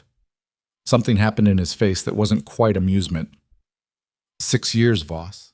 6 years of the kind of work that doesn't get written down. The kind of results that don't get attributed. You've been functioning as a ghost inside the apparatus, and that arrangement has served everyone's purposes, including your own. And last night you stepped outside it in a way that has created a problem. She waited. "Colonel Fitch's decision log is going to be reviewed," he said. "When it is, the questions about what happened on that mountain are going to produce investigations. Those investigations are going to find an empty workstation, missing equipment, and a call sign that 6 operators can now identify." He picked up his coffee. "You understand what I'm telling you? You're telling me the arrangement is ending. I'm telling you the arrangement is changing." He set the cup down. "There are people above my level, not many, but some, who have been watching your work for longer than you know. Last night created visibility. Visibility creates options." She was quiet for a moment. Outside, somewhere in the building's ventilation, something hummed at a low frequency that she found herself tracking automatically, the same way she tracked any ambient sound for the information it contained. "What kind of options?" she said. He opened the folder, pushed it across the table. She looked at it without picking it up. The first page was a photograph, a facility she didn't recognize, mountainous terrain, Eastern European from the architecture and the vegetation. The second page was a name she recognized, and recognizing it produced a specific sensation in her chest that she noted and set aside. "This is what's being asked," he said. "Not ordered. Asked." "There's a difference?" "From me? Yes. From the people I represent? That depends on your answer." She looked at the photograph again. The facility, the name on the second page, the specific weight of what was being proposed settling into the room between them like something physical. "When?" she said. 72 hours. "I need more information than this." "You'll have it. Full package within 24 hours. But we need a preliminary answer now because the window is time-sensitive and because—" He paused, and for the first time something in his expression shifted toward something that wasn't entirely professional. "Because you're the only person we have who can do this. That's not flattery. It's a specific capability assessment by people who don't flatter." She looked at the folder for a long moment. She thought about the rock formation on the north shoulder of Iron Wolf Pass, and the 6 men inside it, and the particular quality of Mercer's voice on the emergency frequency when he'd said there's a seat on the bird, not as an operational offer, but as something else, something that understood she was a person and not just a function. She thought about Rodriguez asking to be woken up when the helicopters arrived. She thought about Rourke's expression when he'd watched her work, the professional recognition in it, the lack of qualification. She thought about the name on the second page of the folder and what that name had done, and the particular category of debt that existed between that name and the people who were now sitting across a table from her asking for a preliminary answer in 72 hours. She picked up the folder. 24 hours for the full package, she said. Then I'll give you a final answer. That's acceptable. She stood. He didn't. The room was very quiet. One more thing, he said as she moved toward the door. She stopped. Captain Mercer filed a commendation request this morning, through official channels, for an unknown operator, callsign Shade, whose actions he described as, he glanced at a separate page, decisive, extraordinary, and deserving of the highest formal recognition the institution can offer. She turned to look at him. He doesn't know your name, the man said. He doesn't have a face, a rank, a unit, or any identifying information. He just has a call sign and 6 men who are alive because of it. He paused. The commendation request is going to disappear into the same filing system that everything else about you disappears into. You know that. Yes, she said. Does that... He seemed to be choosing the word carefully. Bother you. She looked at him for a moment with an expression that gave him very little to work with. The men are alive, she said. That's the record that matters. She walked out of the room, and the door closed behind her, and the man at the table sat for a moment in the quiet, looking at the folder she'd taken and the untouched coffee and the empty chair, and then he reached for his own phone and made a call to the people above his level to tell them that the preliminary answer was yes. In the forward surgical unit, at approximately the same hour, Rodriguez woke up for the 3rd time since the surgery and found that someone had put a cup of water on the table next to his bed within reach, which he hadn't asked for, and which the nurse, when he eventually flagged her down, said she hadn't put there. Then who did? Rodriguez asked. The nurse shrugged. Visitor earlier, woman. She asked which room you were in, looked in for about 30 seconds, and left. Nobody got her name. Rodriguez processed this while drinking the water, which was the most effort he'd put into anything since regaining consciousness, and which exhausted him in a way he found embarrassing. What did she look like? He asked. The nurse thought about it. Quiet, she said, which Rodriguez recognized wasn't really a physical description, but understood was probably the most accurate thing she could offer. He lay back against the pillow. Outside the window, the morning was gray and cold and ordinary, the kind of morning that offered no evidence that the night before had been anything other than just another night. He thought about the mountain, the firing he'd heard while he was going in and out of consciousness, the spaced, deliberate cracks that had no business sounding the way they did, controlled and distant, like someone doing precise work in the middle of everything falling apart. He thought about Ewan's voice keeping him tethered while those shots moved through the dark above them, holding back something he never saw. He'd asked Mercer who it was. Mercer had said he didn't know. Rodriguez had a feeling that was true in one sense and not in another. That Mercer had a name, maybe, had a face, maybe, but didn't know who the person behind them was in any way that mattered. The kind of not knowing that wasn't ignorance, but was instead the recognition that some things existed in a category where knowledge was the wrong relationship to have. He closed his eyes. The water was on the table and she was gone, and the morning was gray, and somehow that felt exactly right. The specific shape of a debt you could never repay because the person it was owed to had already moved on to the next thing, with no invoice and no receipt and no expectation of return. He slept. And in a vehicle moving through a gray morning toward a facility she'd been shown in a photograph, Maya Voss opened the full mission package that arrived on her secure device at exactly the hour the man had promised, and began to read. The name on the second page stared back at her. Her jaw tightened. She kept reading. The name on the second page was Victor Saline. She'd last seen that name 14 months ago, in a targeting package she'd been pulled from without explanation 3 days before the operation was scheduled to execute. No reason given, no debrief, just a terse reassignment notification routed through the designator, and the operation proceeding without her, and the result, which she'd monitored from a distance through channels she wasn't supposed to have access to, being what happened when you sent the wrong asset against a prepared target. 2 officers dead, the operation blown. Salin relocated to a facility that subsequent intelligence had spent 11 months trying to identify, the facility in the photograph. She read the full package in 2 hours and 40 minutes, parked in a rest area off a secondary highway with the engine running for heat and the secure device propped against the steering wheel. The package was thorough.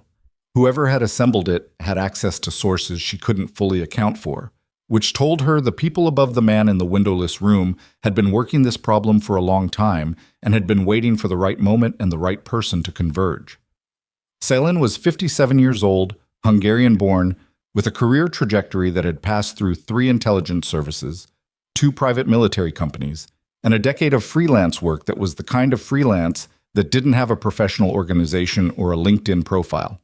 He specialized in what the package described, in careful bureaucratic language, as high-value target acquisition and facilitation, which translated in operational terms to identifying, locating, and delivering human beings to people who paid to have human beings delivered to them. The ambush at Iron Wolf Pass was in the package. Not as a confirmed saline operation, the intelligence was assessed at medium confidence, but as consistent with his methodology. The advanced preparation, the layered assets, the choice of a terrain feature that offered no exit. Someone had fed information about Ghost Falcon's movement to someone who had fed it to Celine or to Salin's client, and the result had been 50 fighters in a mountain pass waiting for 6 men who didn't know they were expected. She sat with that for a moment. The weight of the connection, Ghost Falcon to Salin to the folder in her hands, to the room where the man had pushed a photograph across a table and asked for a preliminary answer, settling into a shape she recognized. This was not a coincidence of timing. She'd been pointed at this target before, and the pointing had been interrupted, and now the pointing was happening again, and the mountain last night was either context or it was the reason. She wasn't sure which. She closed the package, put the device in her jacket pocket, and pulled back onto the highway. Mom, Colonel Warren Fitch had spent 22 years learning how to occupy a room in a way that communicated authority without requiring him to assert it. He was good at it. It was one of the things he'd built his career on, the ability to walk into a situation that was going badly and impose a quality of calm that people in the room mistook for control. He walked into Brigadier General Calloway's office at 1352 and handed her the decision log documentation and understood within approximately 4 seconds that the quality of calm he was projecting was not going to be useful here. Calloway read the first page standing up, which meant she'd already read it sitting down and was now reading it again in the way you read something a second time when the first reading hasn't produced an acceptable explanation. "Sit down," she said, without looking up. He sat. She finished the page, turned to the second, read for another minute. Then she set the document on her desk and looked at him with an expression that had nothing in it he could leverage. "Walk me through the 0214 decision," she said. "The threat assessment at the time indicated, I read the assessment. Walk me through your reasoning." He did. He was careful, precise, honest in the way that people are honest when honesty is the only remaining strategy. The primary operation sensitivity, the extraction risk calculation, the time window for QRF deployment against the assessed threat level. Every step of the logic chain laid out clearly, each link defensible on its own. When he finished, Calloway was quiet for a moment. "Your logic was sound," she said. He didn't relax because her tone hadn't changed. "It was sound given your inputs," she continued. "The problem is your inputs were incomplete, and the gap in your inputs is the part I want to understand."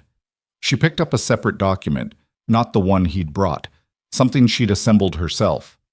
Ghost Falcon survived because of an asset operating in that sector that wasn't on any deployment roster you had access to, which means either there's a significant intelligence failure in our coordination structure, or there are operational elements functioning in that sector that exist outside the standard command visibility. Fitch said nothing. "Do you know which it is?" she asked. "I have a hypothesis." "Share it." "The empty workstation," he said. Maya Voss. She was present in the operations center until approximately 02:15. She was gone by 02:20. Her personal equipment locker was accessed at 02:18. She hasn't returned to the facility. Calloway looked at him. "And your hypothesis?" "She's the call sign, shade." He said it flatly, the way you say something that sounds improbable when you hear it out loud, but which the evidence supports. "She heard my decision, pulled her gear, and went up the mountain." Calloway sat down now. She leaned back in her chair and looked at the ceiling for a moment, which Fitch recognized as the posture of someone managing a response that they don't want to deliver with the first emotion that came to mind. "Do you know what Maya Voss's actual file looks like?" Calloway said. "Her official record indicates analytical functions, administrative roles, no operational designations. Her official record," Calloway said, "is a courtesy document. It exists to satisfy audit requirements and nothing else." She looked at him. "I've seen the real file. Not all of it. I don't have that clearance, which should tell you something about what's in it. What I have seen puts her capability assessment somewhere that makes last night's action at Iron Wolf Pass the least surprising thing in the folder." Fitch absorbed this. "You knew." "I knew she existed in a capacity that exceeded her listed function. I didn't know the specifics. I didn't need to." Calloway's voice carried something complicated. Not quite admiration, not quite frustration, the particular mixture of the two that comes from watching someone operate effectively outside the structures you're responsible for. "What I know now, because I've spent the last 8 hours making calls to people who were reluctant to take them, is that your 0214 decision didn't write off Ghost Falcon. It wrote off Ghost Falcon +1, and the 1 was the variable you didn't account for." The room was very quiet. "She's going to face consequences for the unauthorized deployment," Fitch said. Not a question. Operational logic. You couldn't have assets abandoning taskings and operating off-book without the structure breaking down. Calloway looked at him with something that was almost dry.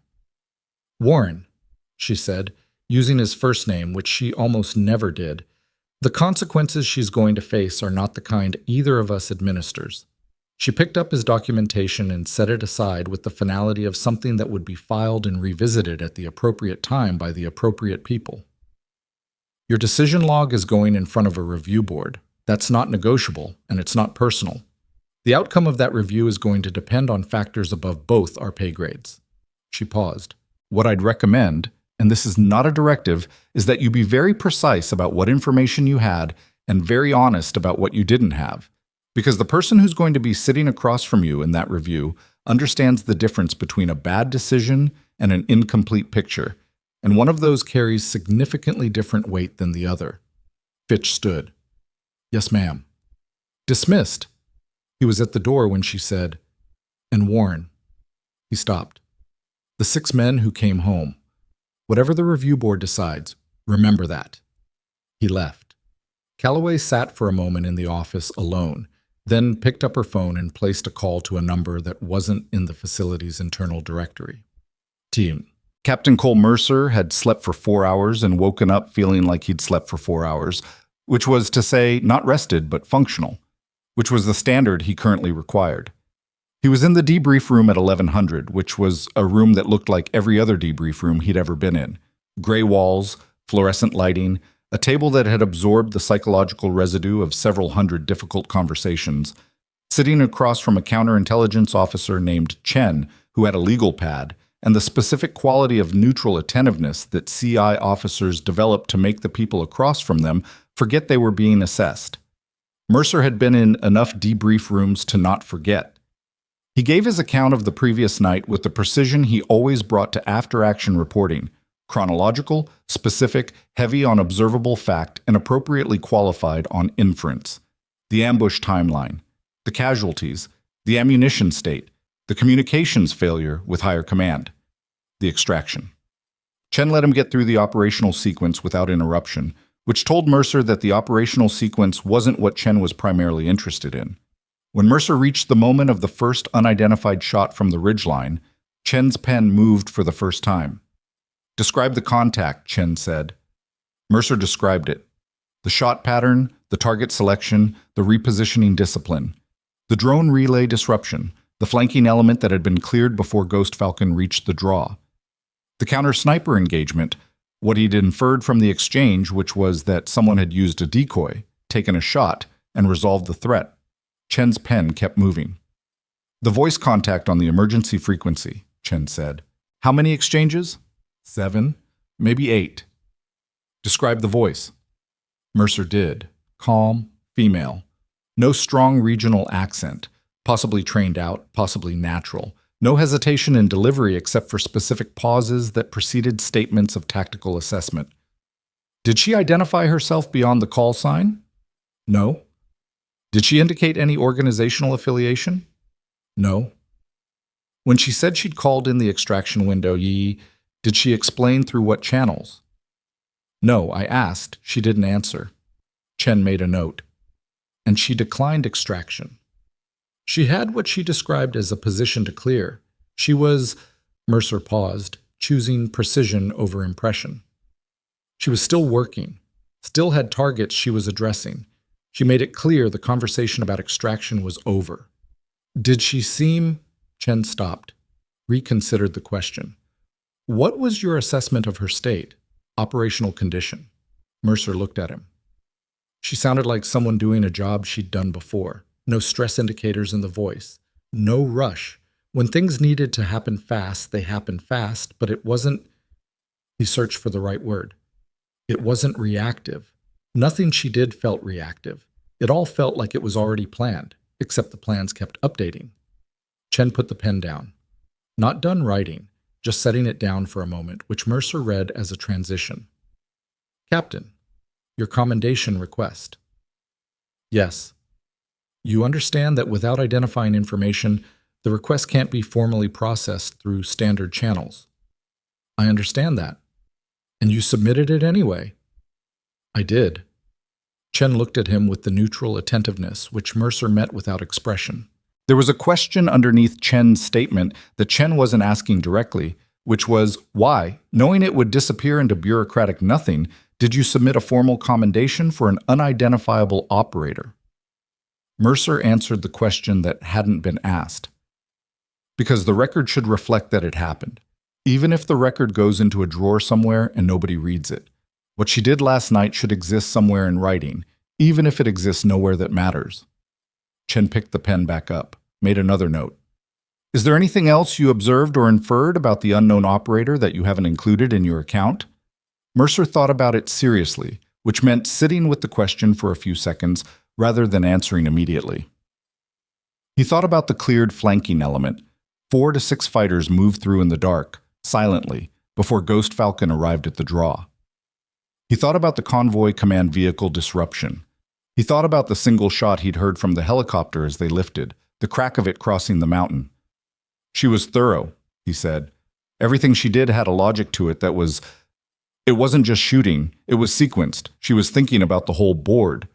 He paused. "And she stayed, after we extracted. She stayed on the mountain. For the position she mentioned clearing, that's what she said." He met Chen's eyes. "I believe her." Did. She reached the facility at night, which was when she'd planned to reach it. It was a 40-minute approach through forest that the facility's perimeter security treated as adequate buffer. Enough tree cover to prevent vehicle access, enough distance from the outer fence to give the cameras and the guards time to respond to any approach. The security design was the work of someone competent who had been working with a limited budget and a client who believed the facility's obscurity was its primary defense. Obscurity was not a defense she respected. She'd studied the perimeter for 6 hours before moving, from a position 200 meters into the tree line, with a quality optic and the patience she'd developed for exactly this kind of assessment. She'd timed the guard rotation, 4 guards, 2 circuits, an overlap pattern that left a 40-second window on the northeast corner every 19 minutes. She'd identified the camera positions and their coverage arcs and the specific blind spot created by the angle of the generator housing on the east wall. She'd also identified Salim. He appeared twice in the 6 hours, once at a window on the 3rd floor, visible for approximately 8 seconds while he spoke to someone inside the room, and once in the courtyard during what appeared to be a scheduled perimeter inspection, which struck her as either paranoia or professionalism, and given what she knew about him was probably both. He was heavier than the photographs in the package, older.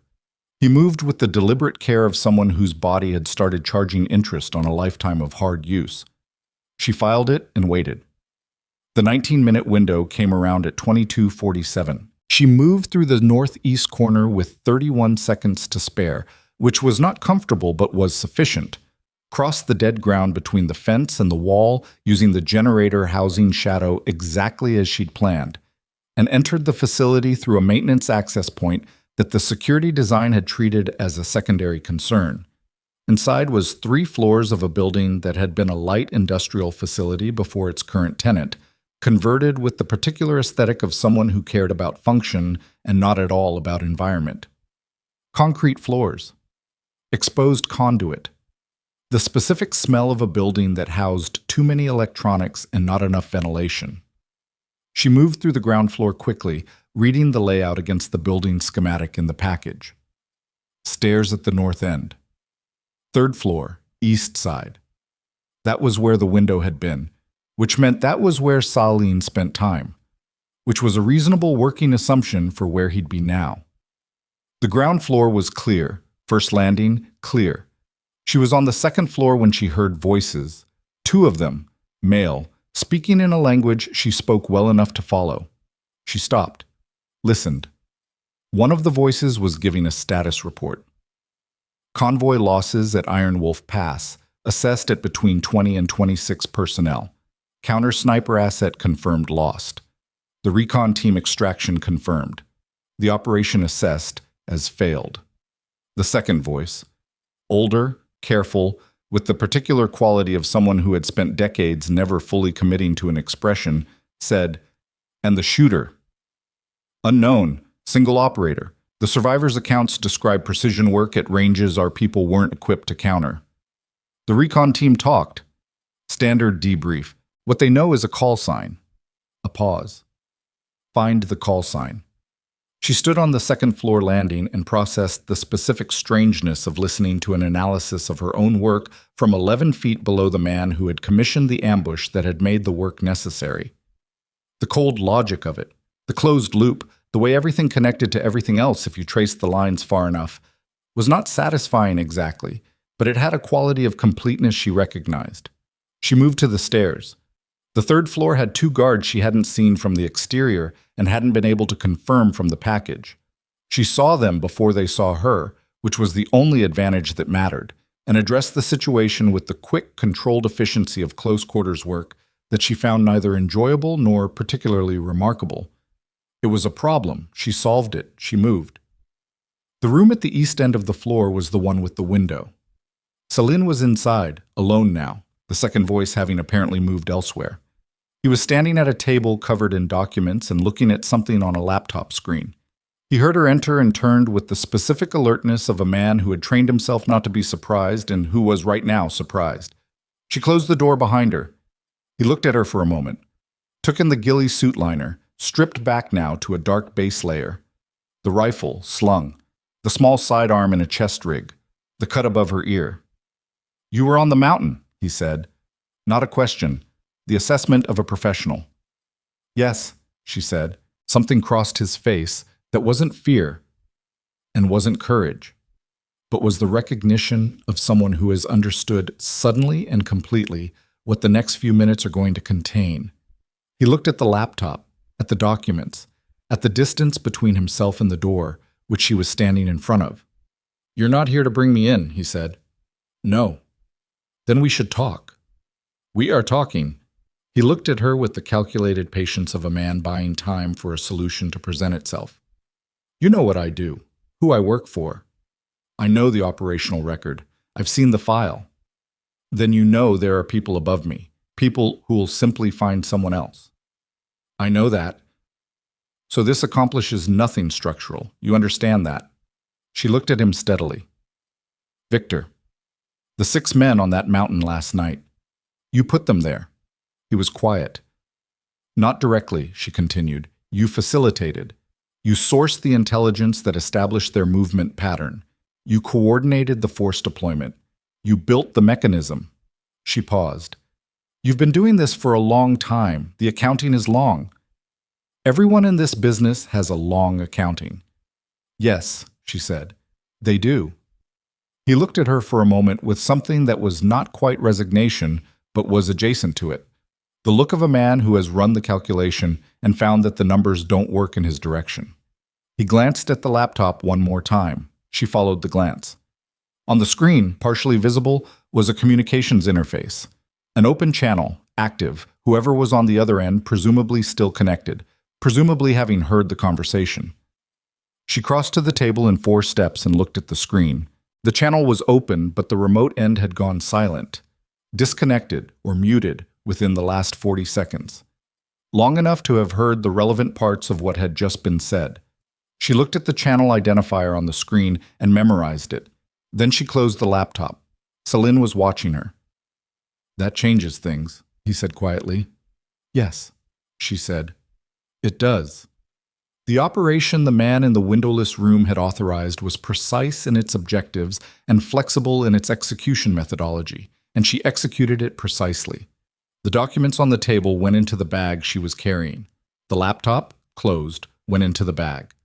3 additional storage devices she found in the desk drawer went into the bag. Celine sat in the chair she directed him to and did not make a second attempt at the door, because he was a professional who understood the geometry of the room and his position within it, and he was, for all the things he was, not suicidal. She used the satellite communicator to send a single encrypted signal to the designator. Location. Status. Confirmation that the secondary objective, the open communications channel, the identifier she'd memorized, required immediate follow-up. The response came back in under 90 seconds, which told her the people above the man in the windowless room had been watching this in something close to real time. Acknowledged. Asset package inbound. ETA 14 minutes. Hold. She looked at Celine. He looked at her. "The commendation request," he said after a moment. It was a strange thing to say, and she showed that in her expression. "The one the captain filed. I have sources." He said it without satisfaction, without leverage, just information, offered neutrally. "They said it disappeared into a classified file, that nobody would ever see it." "That's correct." "Does that—" He stopped, seemed genuinely uncertain whether to continue. "Ask the question," she said. "Does it bother you, that you won't be recognized for what you did last night?" She looked at him for a long moment. He met her gaze with the particular attention of someone who is asking something real rather than stalling. 6 men are alive," she said. "That's not nothing. It's not recognition either." "No," she said. "It's better." He was quiet. Outside, the forest was dark and cold and perfectly still. Somewhere in its perimeter, 14 minutes away, a vehicle was moving through the dark toward this building. Celine folded his hands on the table and looked at them and said nothing else, and she stood in the room and watched the door and waited for the sound of tires on gravel. It came in 11 minutes. The asset package was 4 people, none of whom she knew by face, and all of whom moved with the efficiency of professionals who had been briefed on what to expect and found the briefing accurate. They secured Celine without incident. They took the bag from her and signed for it with a brevity that indicated they understood the chain of custody requirements. The team lead, a woman about 10 years younger than her, with the particular quality of controlled intensity that she recognized from her own earlier years, looked at her for a moment before speaking. "Your shade," the team lead said. "Tonight," she said. The team lead nodded, with a quality of acknowledgement that wasn't deference and wasn't assessment, but was something between the two. The recognition of one professional for another, offered and received without ceremony. They were gone in 4 minutes. She stood in the empty room on the 3rd floor, with the laptop's absence leaving a rectangle of dust on the table, and Salen's chair pushed slightly back at an angle, and the communications interface dark on the screen that was no longer there. The channel identifier she'd memorized was the piece that mattered most. Not Salen. Salen was a function, replaceable. The man in the windowless room had been right about that. The identifier was the source, the person or organization on the other end of the open channel who had heard enough of the conversation to know what had happened in this room, who had gone silent with the specific silence of someone making rapid decisions about their own exposure. That identifier was going to produce a name. That name was going to produce another operation. She understood this with the clarity of someone who had been in this work long enough to know that the threads didn't terminate. They led somewhere, and then somewhere else. And the somewhere else was always another room like this one, with another table and another open question, and another piece of the picture that didn't exist yet. She picked up her rifle, adjusted the sling, and walked to the door. The facility was quiet around her. The guards she'd encountered on the second landing were going to need medical attention that the asset package had been tasked with arranging. The perimeter was still rotating, the remaining guards unaware. She had the same 19-minute window on the northeast corner, the same generator housing shadow, the same 41 seconds of dead ground. She took one more look at the empty room. Thought about the mountain, about Rodriguez asking to be woken up when the helicopters arrived, about Mercer's voice on the emergency frequency, its precision, its control, and underneath those things the unguarded quality of a man talking to someone he was genuinely glad existed. She turned off the light and walked out. She was 3 kilometers from the facility when the secure device vibrated. She read the message without stopping, using the screen's backlight held low against her body to avoid silhouette. The channel identifier had already produced a preliminary result, faster than she'd expected, which meant the people above the man in the windowless room had been sitting on partial intelligence about that identifier for some time, and her confirmation had completed the picture rather than started it. The preliminary result was a name she didn't recognize. The secondary result, 3 lines below it, was an organizational affiliation she did. She stopped walking, stood in the dark forest for a moment, reading the 3 lines again with the specific attention of someone verifying that they're understanding correctly and not projecting what they expected to find. The trees around her were absolutely still. Somewhere to the north, an owl moved through the canopy without a sound.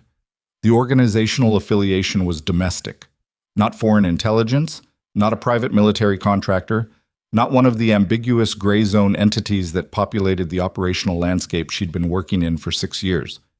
Domestic, bureaucratic, the kind of entity that sat inside a legitimate structure and had been using that structure as cover for something that the legitimate structure's leadership either didn't know about or had decided not to know about, which were 2 different problems with 2 different solutions. This was why the operation 14 months ago had been pulled. Not incompetence, not a resourcing conflict. Someone inside the structure had known the operation was coming and had protected Salen because Salen was connected to something they needed to protect, and the something was this. She put the device away and kept moving. The vehicle was where she'd left it. She got in, started the engine, sat for a moment with her hands on the wheel while the heater began its slow argument with the cold. Then she made a decision that she'd been moving toward for the last 22 hours without fully acknowledging it.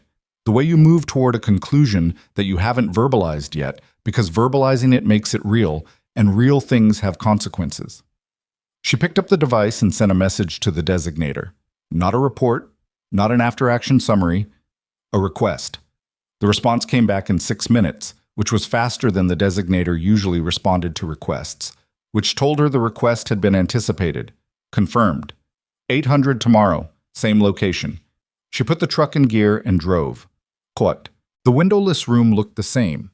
Same table, same 2 cups of coffee, same man in civilian clothes with the face that had stopped expressing things automatically. The coffee was hot this time, which meant he'd timed her arrival more precisely than before, which meant she was being watched more carefully than before, which was a change from the last 6 years that she noted without surprise. She sat down, didn't touch the coffee. "The channel identifier," she said. "We're moving on it," he said. "How far does it go?" He looked at her with the measured quality that she'd come to understand, across 2 conversations, was his version of honesty, not volunteering more than necessary, but not constructing anything either. "Far enough that the people handling it are several levels above this room. The operation 14 months ago," she said. "Salin." "Yes." "Someone protected him." "Yes." "From inside." He was quiet for a moment. "We believe so. The investigation is ongoing. The information you recovered from the facility last night is—" He paused, choosing the word carefully. "Significant. It's accelerating the timeline considerably." She looked at him.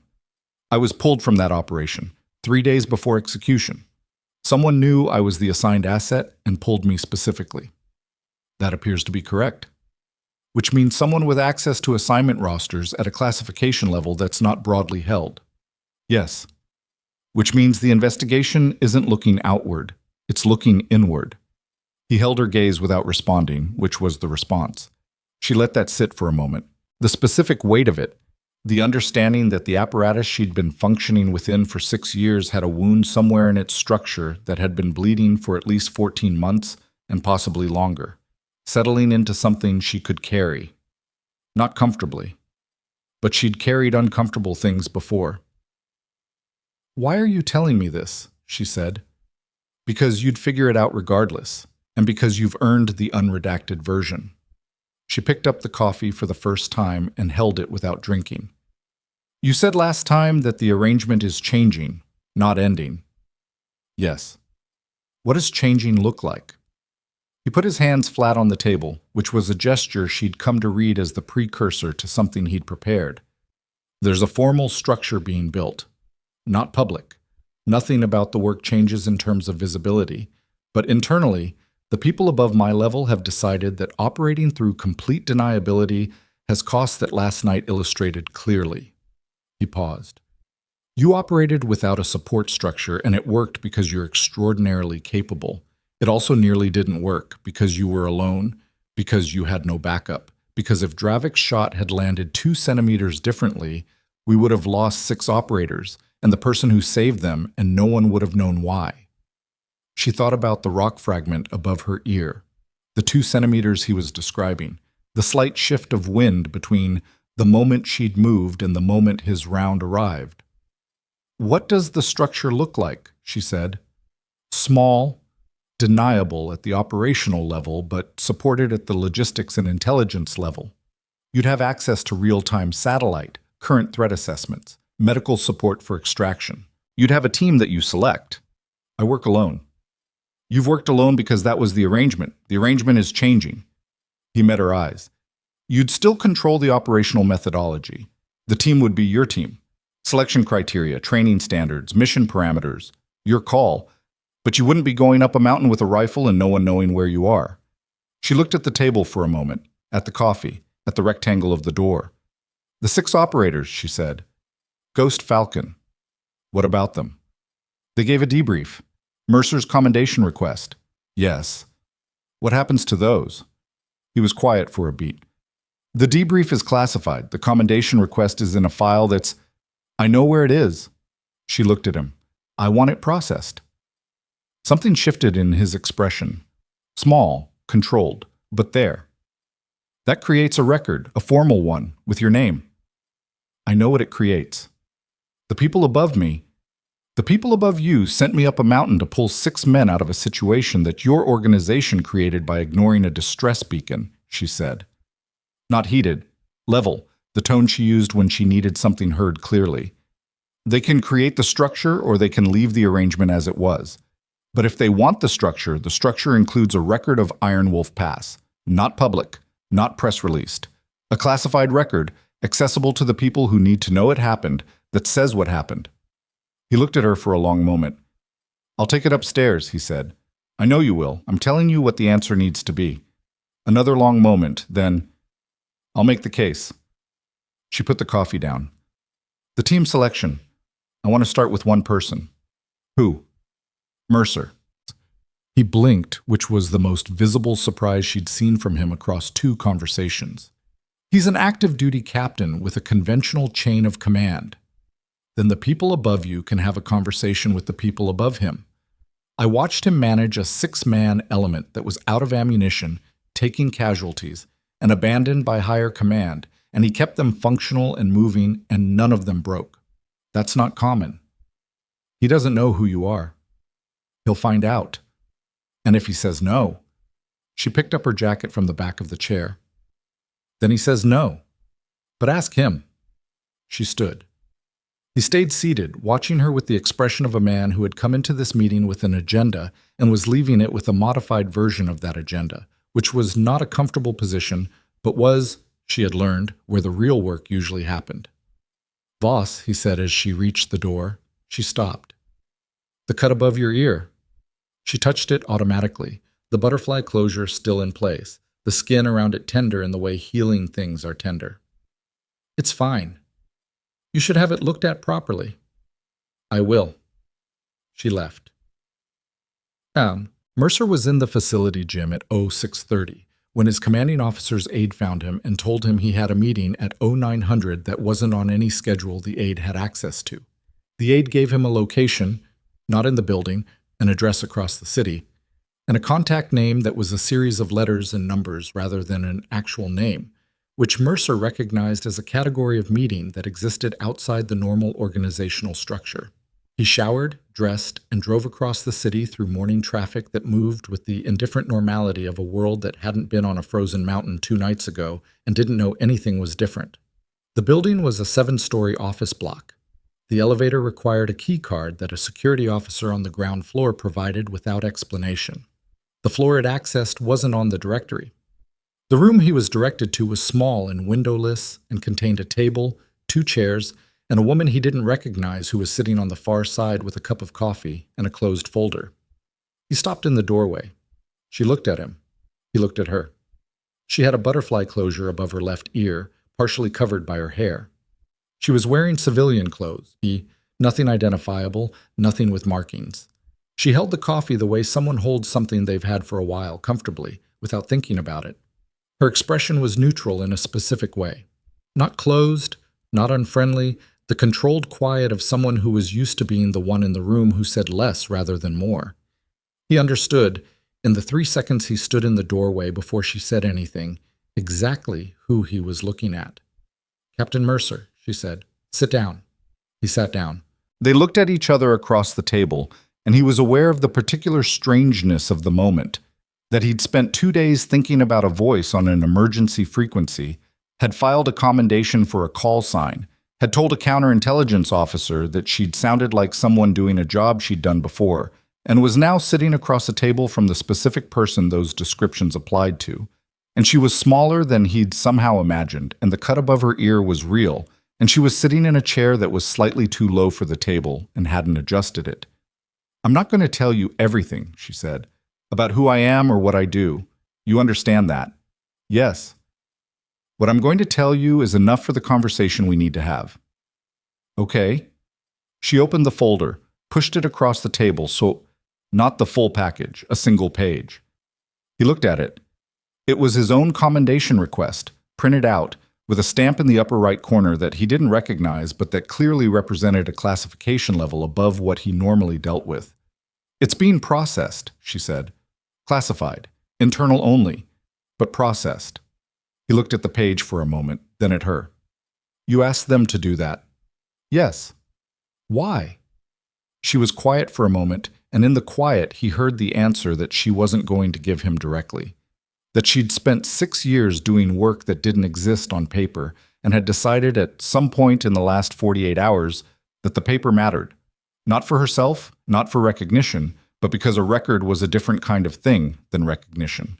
And the record of what happened on that mountain belonged somewhere that wasn't just the memory of 6 men. "Because it happened," she said, And things that happen should be recorded somewhere.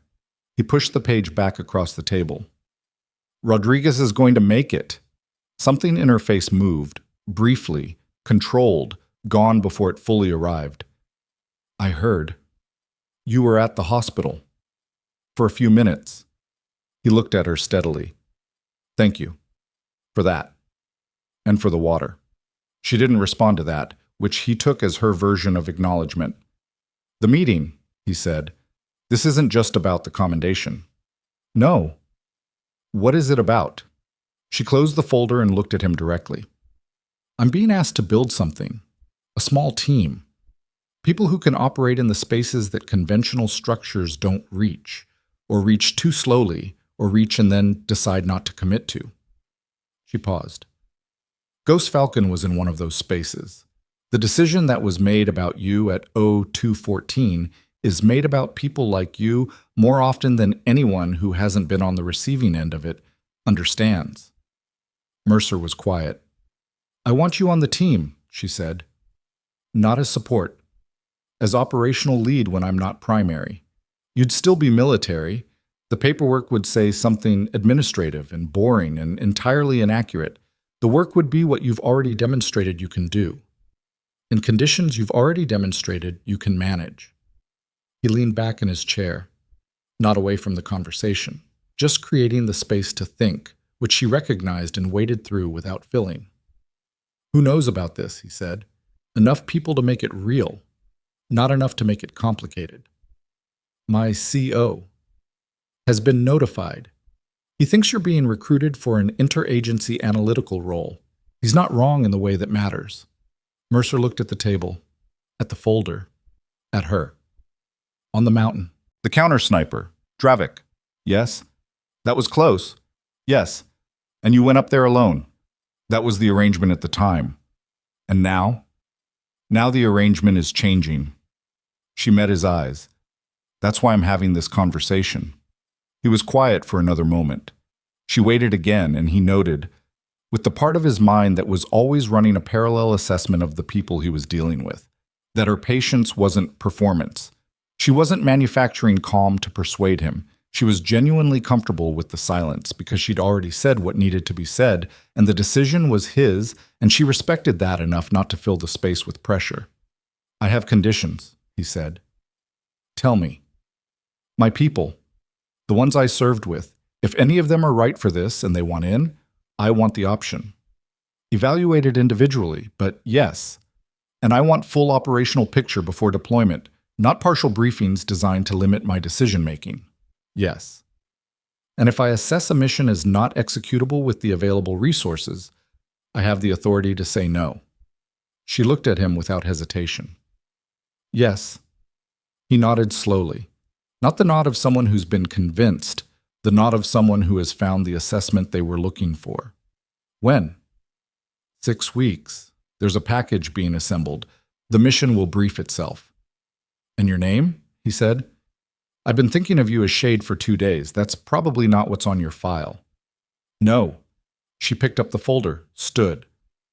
Voss. Maya Voss. She said it with the specific quality of someone offering something real in a room where real things were in short supply. Not dramatic, not weighted, just a name. A true one. He stood as well. They were roughly the same height, which somehow surprised him. Iron Wolf Pass, he said. What you did up there. I've been in this work for 11 years and I've never seen... He stopped because he was a man who said things precisely or didn't say them, and the sentence didn't have a precise ending that fit. It mattered, he said finally. What you did. It mattered to 6 specific people, and it mattered to the people those 6 people go home to, and I want you to know that someone said that out loud. She looked at him for a moment with an expression that was not the controlled neutral she'd been wearing since he walked in. Something underneath the control, brief and unguarded and real, the look of someone receiving something they hadn't expected to need and found that they did. Noted, she said. She walked to the door, stopped with her hand on the frame, not turning back. Rodriguez, she said, when he's cleared for visitors, tell him the restaurant on 5th Street is real. I looked it up. It's still open. She left. Mercer stood in the small room alone for a moment, looking at the empty chair across the table and the untouched second cup of coffee and the rectangle of light from the corridor. Then he smiled, briefly, to no one, and walked out. Voss.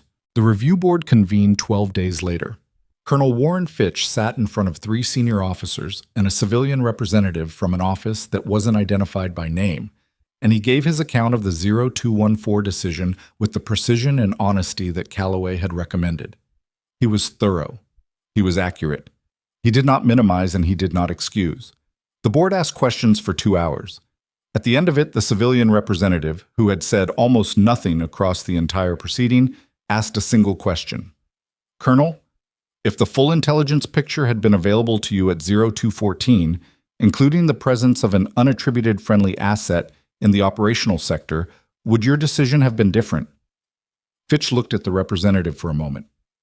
Yes, he said, unequivocally. The board's finding, issued 6 days later, was that the 0214 decision had been made in good faith on incomplete intelligence that reflected a systemic coordination failure rather than individual negligence. Fitch received a formal notation in his record, a letter of counseling, and a reassignment to a position that was a lateral move in title and a significant reduction in operational authority and practice. He accepted it without appeal, which the people who knew him recognized as its own kind of statement. Calloway read the board's finding in her office and then placed a call to a number that wasn't in the facility directory. And the person on the other end told her that the systemic coordination failure the board had referenced was being addressed through a structural change that would appear in internal documentation as an interagency liaison enhancement and meant something else entirely. She thanked him and hung up and went back to work. Rodriguez was discharged from the forward surgical unit on a Tuesday, 31 days after Iron Wolf Pass. He walked out on his own, which the surgical team had not entirely expected, and which he considered a matter of principle. He was thinner than he'd been, and slower, and the scar on his abdomen had the tight, unfamiliar quality of new tissue that hadn't yet decided what it wanted to be. He had a recovery timeline of 4 months minimum and a physical therapy schedule that he'd already mentally reorganized into something more aggressive, which his physical therapist had specifically told him not to do. Yuen was waiting outside. They stood in the weak morning sunlight for a moment without saying anything.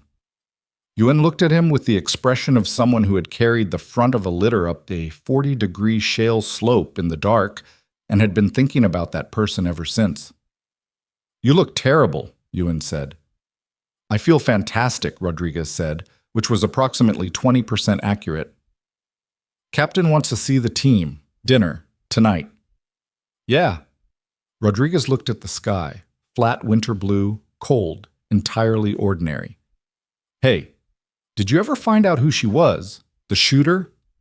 Yuen was quiet for a moment. "No," he said. Which was true in the way that operational truths are true, accurate within the boundary of what he'd been told, which was the boundary that mattered. Rodriguez nodded slowly. He'd been thinking about it in the hospital, in the long hours between sleeping and not sleeping, when there was nothing to do except lie still and let the body argue with the damage that had been done to it. He'd thought about the spaced shots in the dark, the cleared draw, the water on the bedside table, the nurse's description, quiet, which had stuck with him as the most specific thing anyone had said about her. "She came to check on me," he said. "I know. She didn't have to do that." "No," Yuen said. "She didn't." Rodriguez was quiet for another moment. Then he started walking toward the vehicle, slowly, one hand not quite touching the wall, but close enough to use it if needed. "The restaurant on 5th Street," he said. "What?" "Captain told me something, that the restaurant is still open." He didn't explain further because he couldn't fully explain it, not in a way that would make complete sense to someone who hadn't been in that rock formation, holding on to a description of a meal as the thing that was going to exist on the other side of the night. "I'm going when I'm cleared." "Yeah?" "Yeah."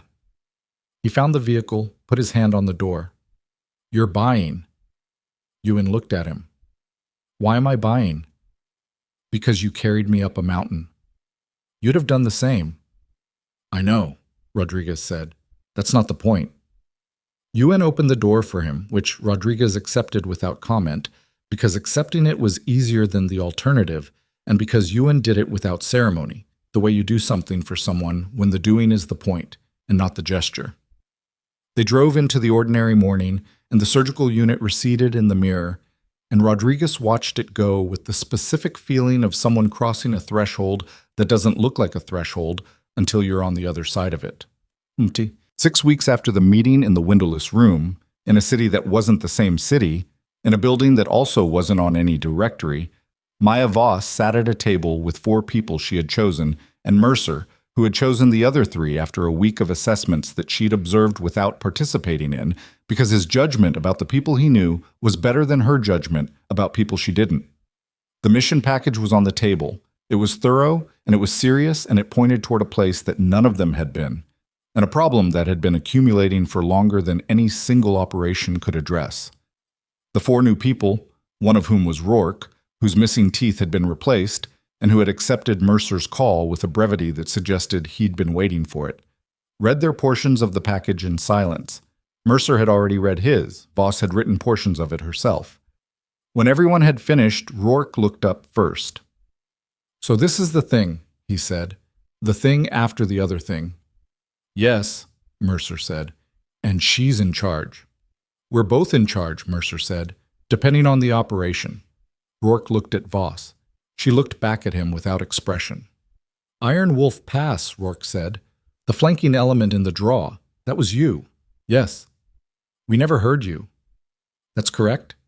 He looked at her for another moment with the specific quality of professional assessment, not skeptical, not deferential, just looking at a thing to understand its dimensions.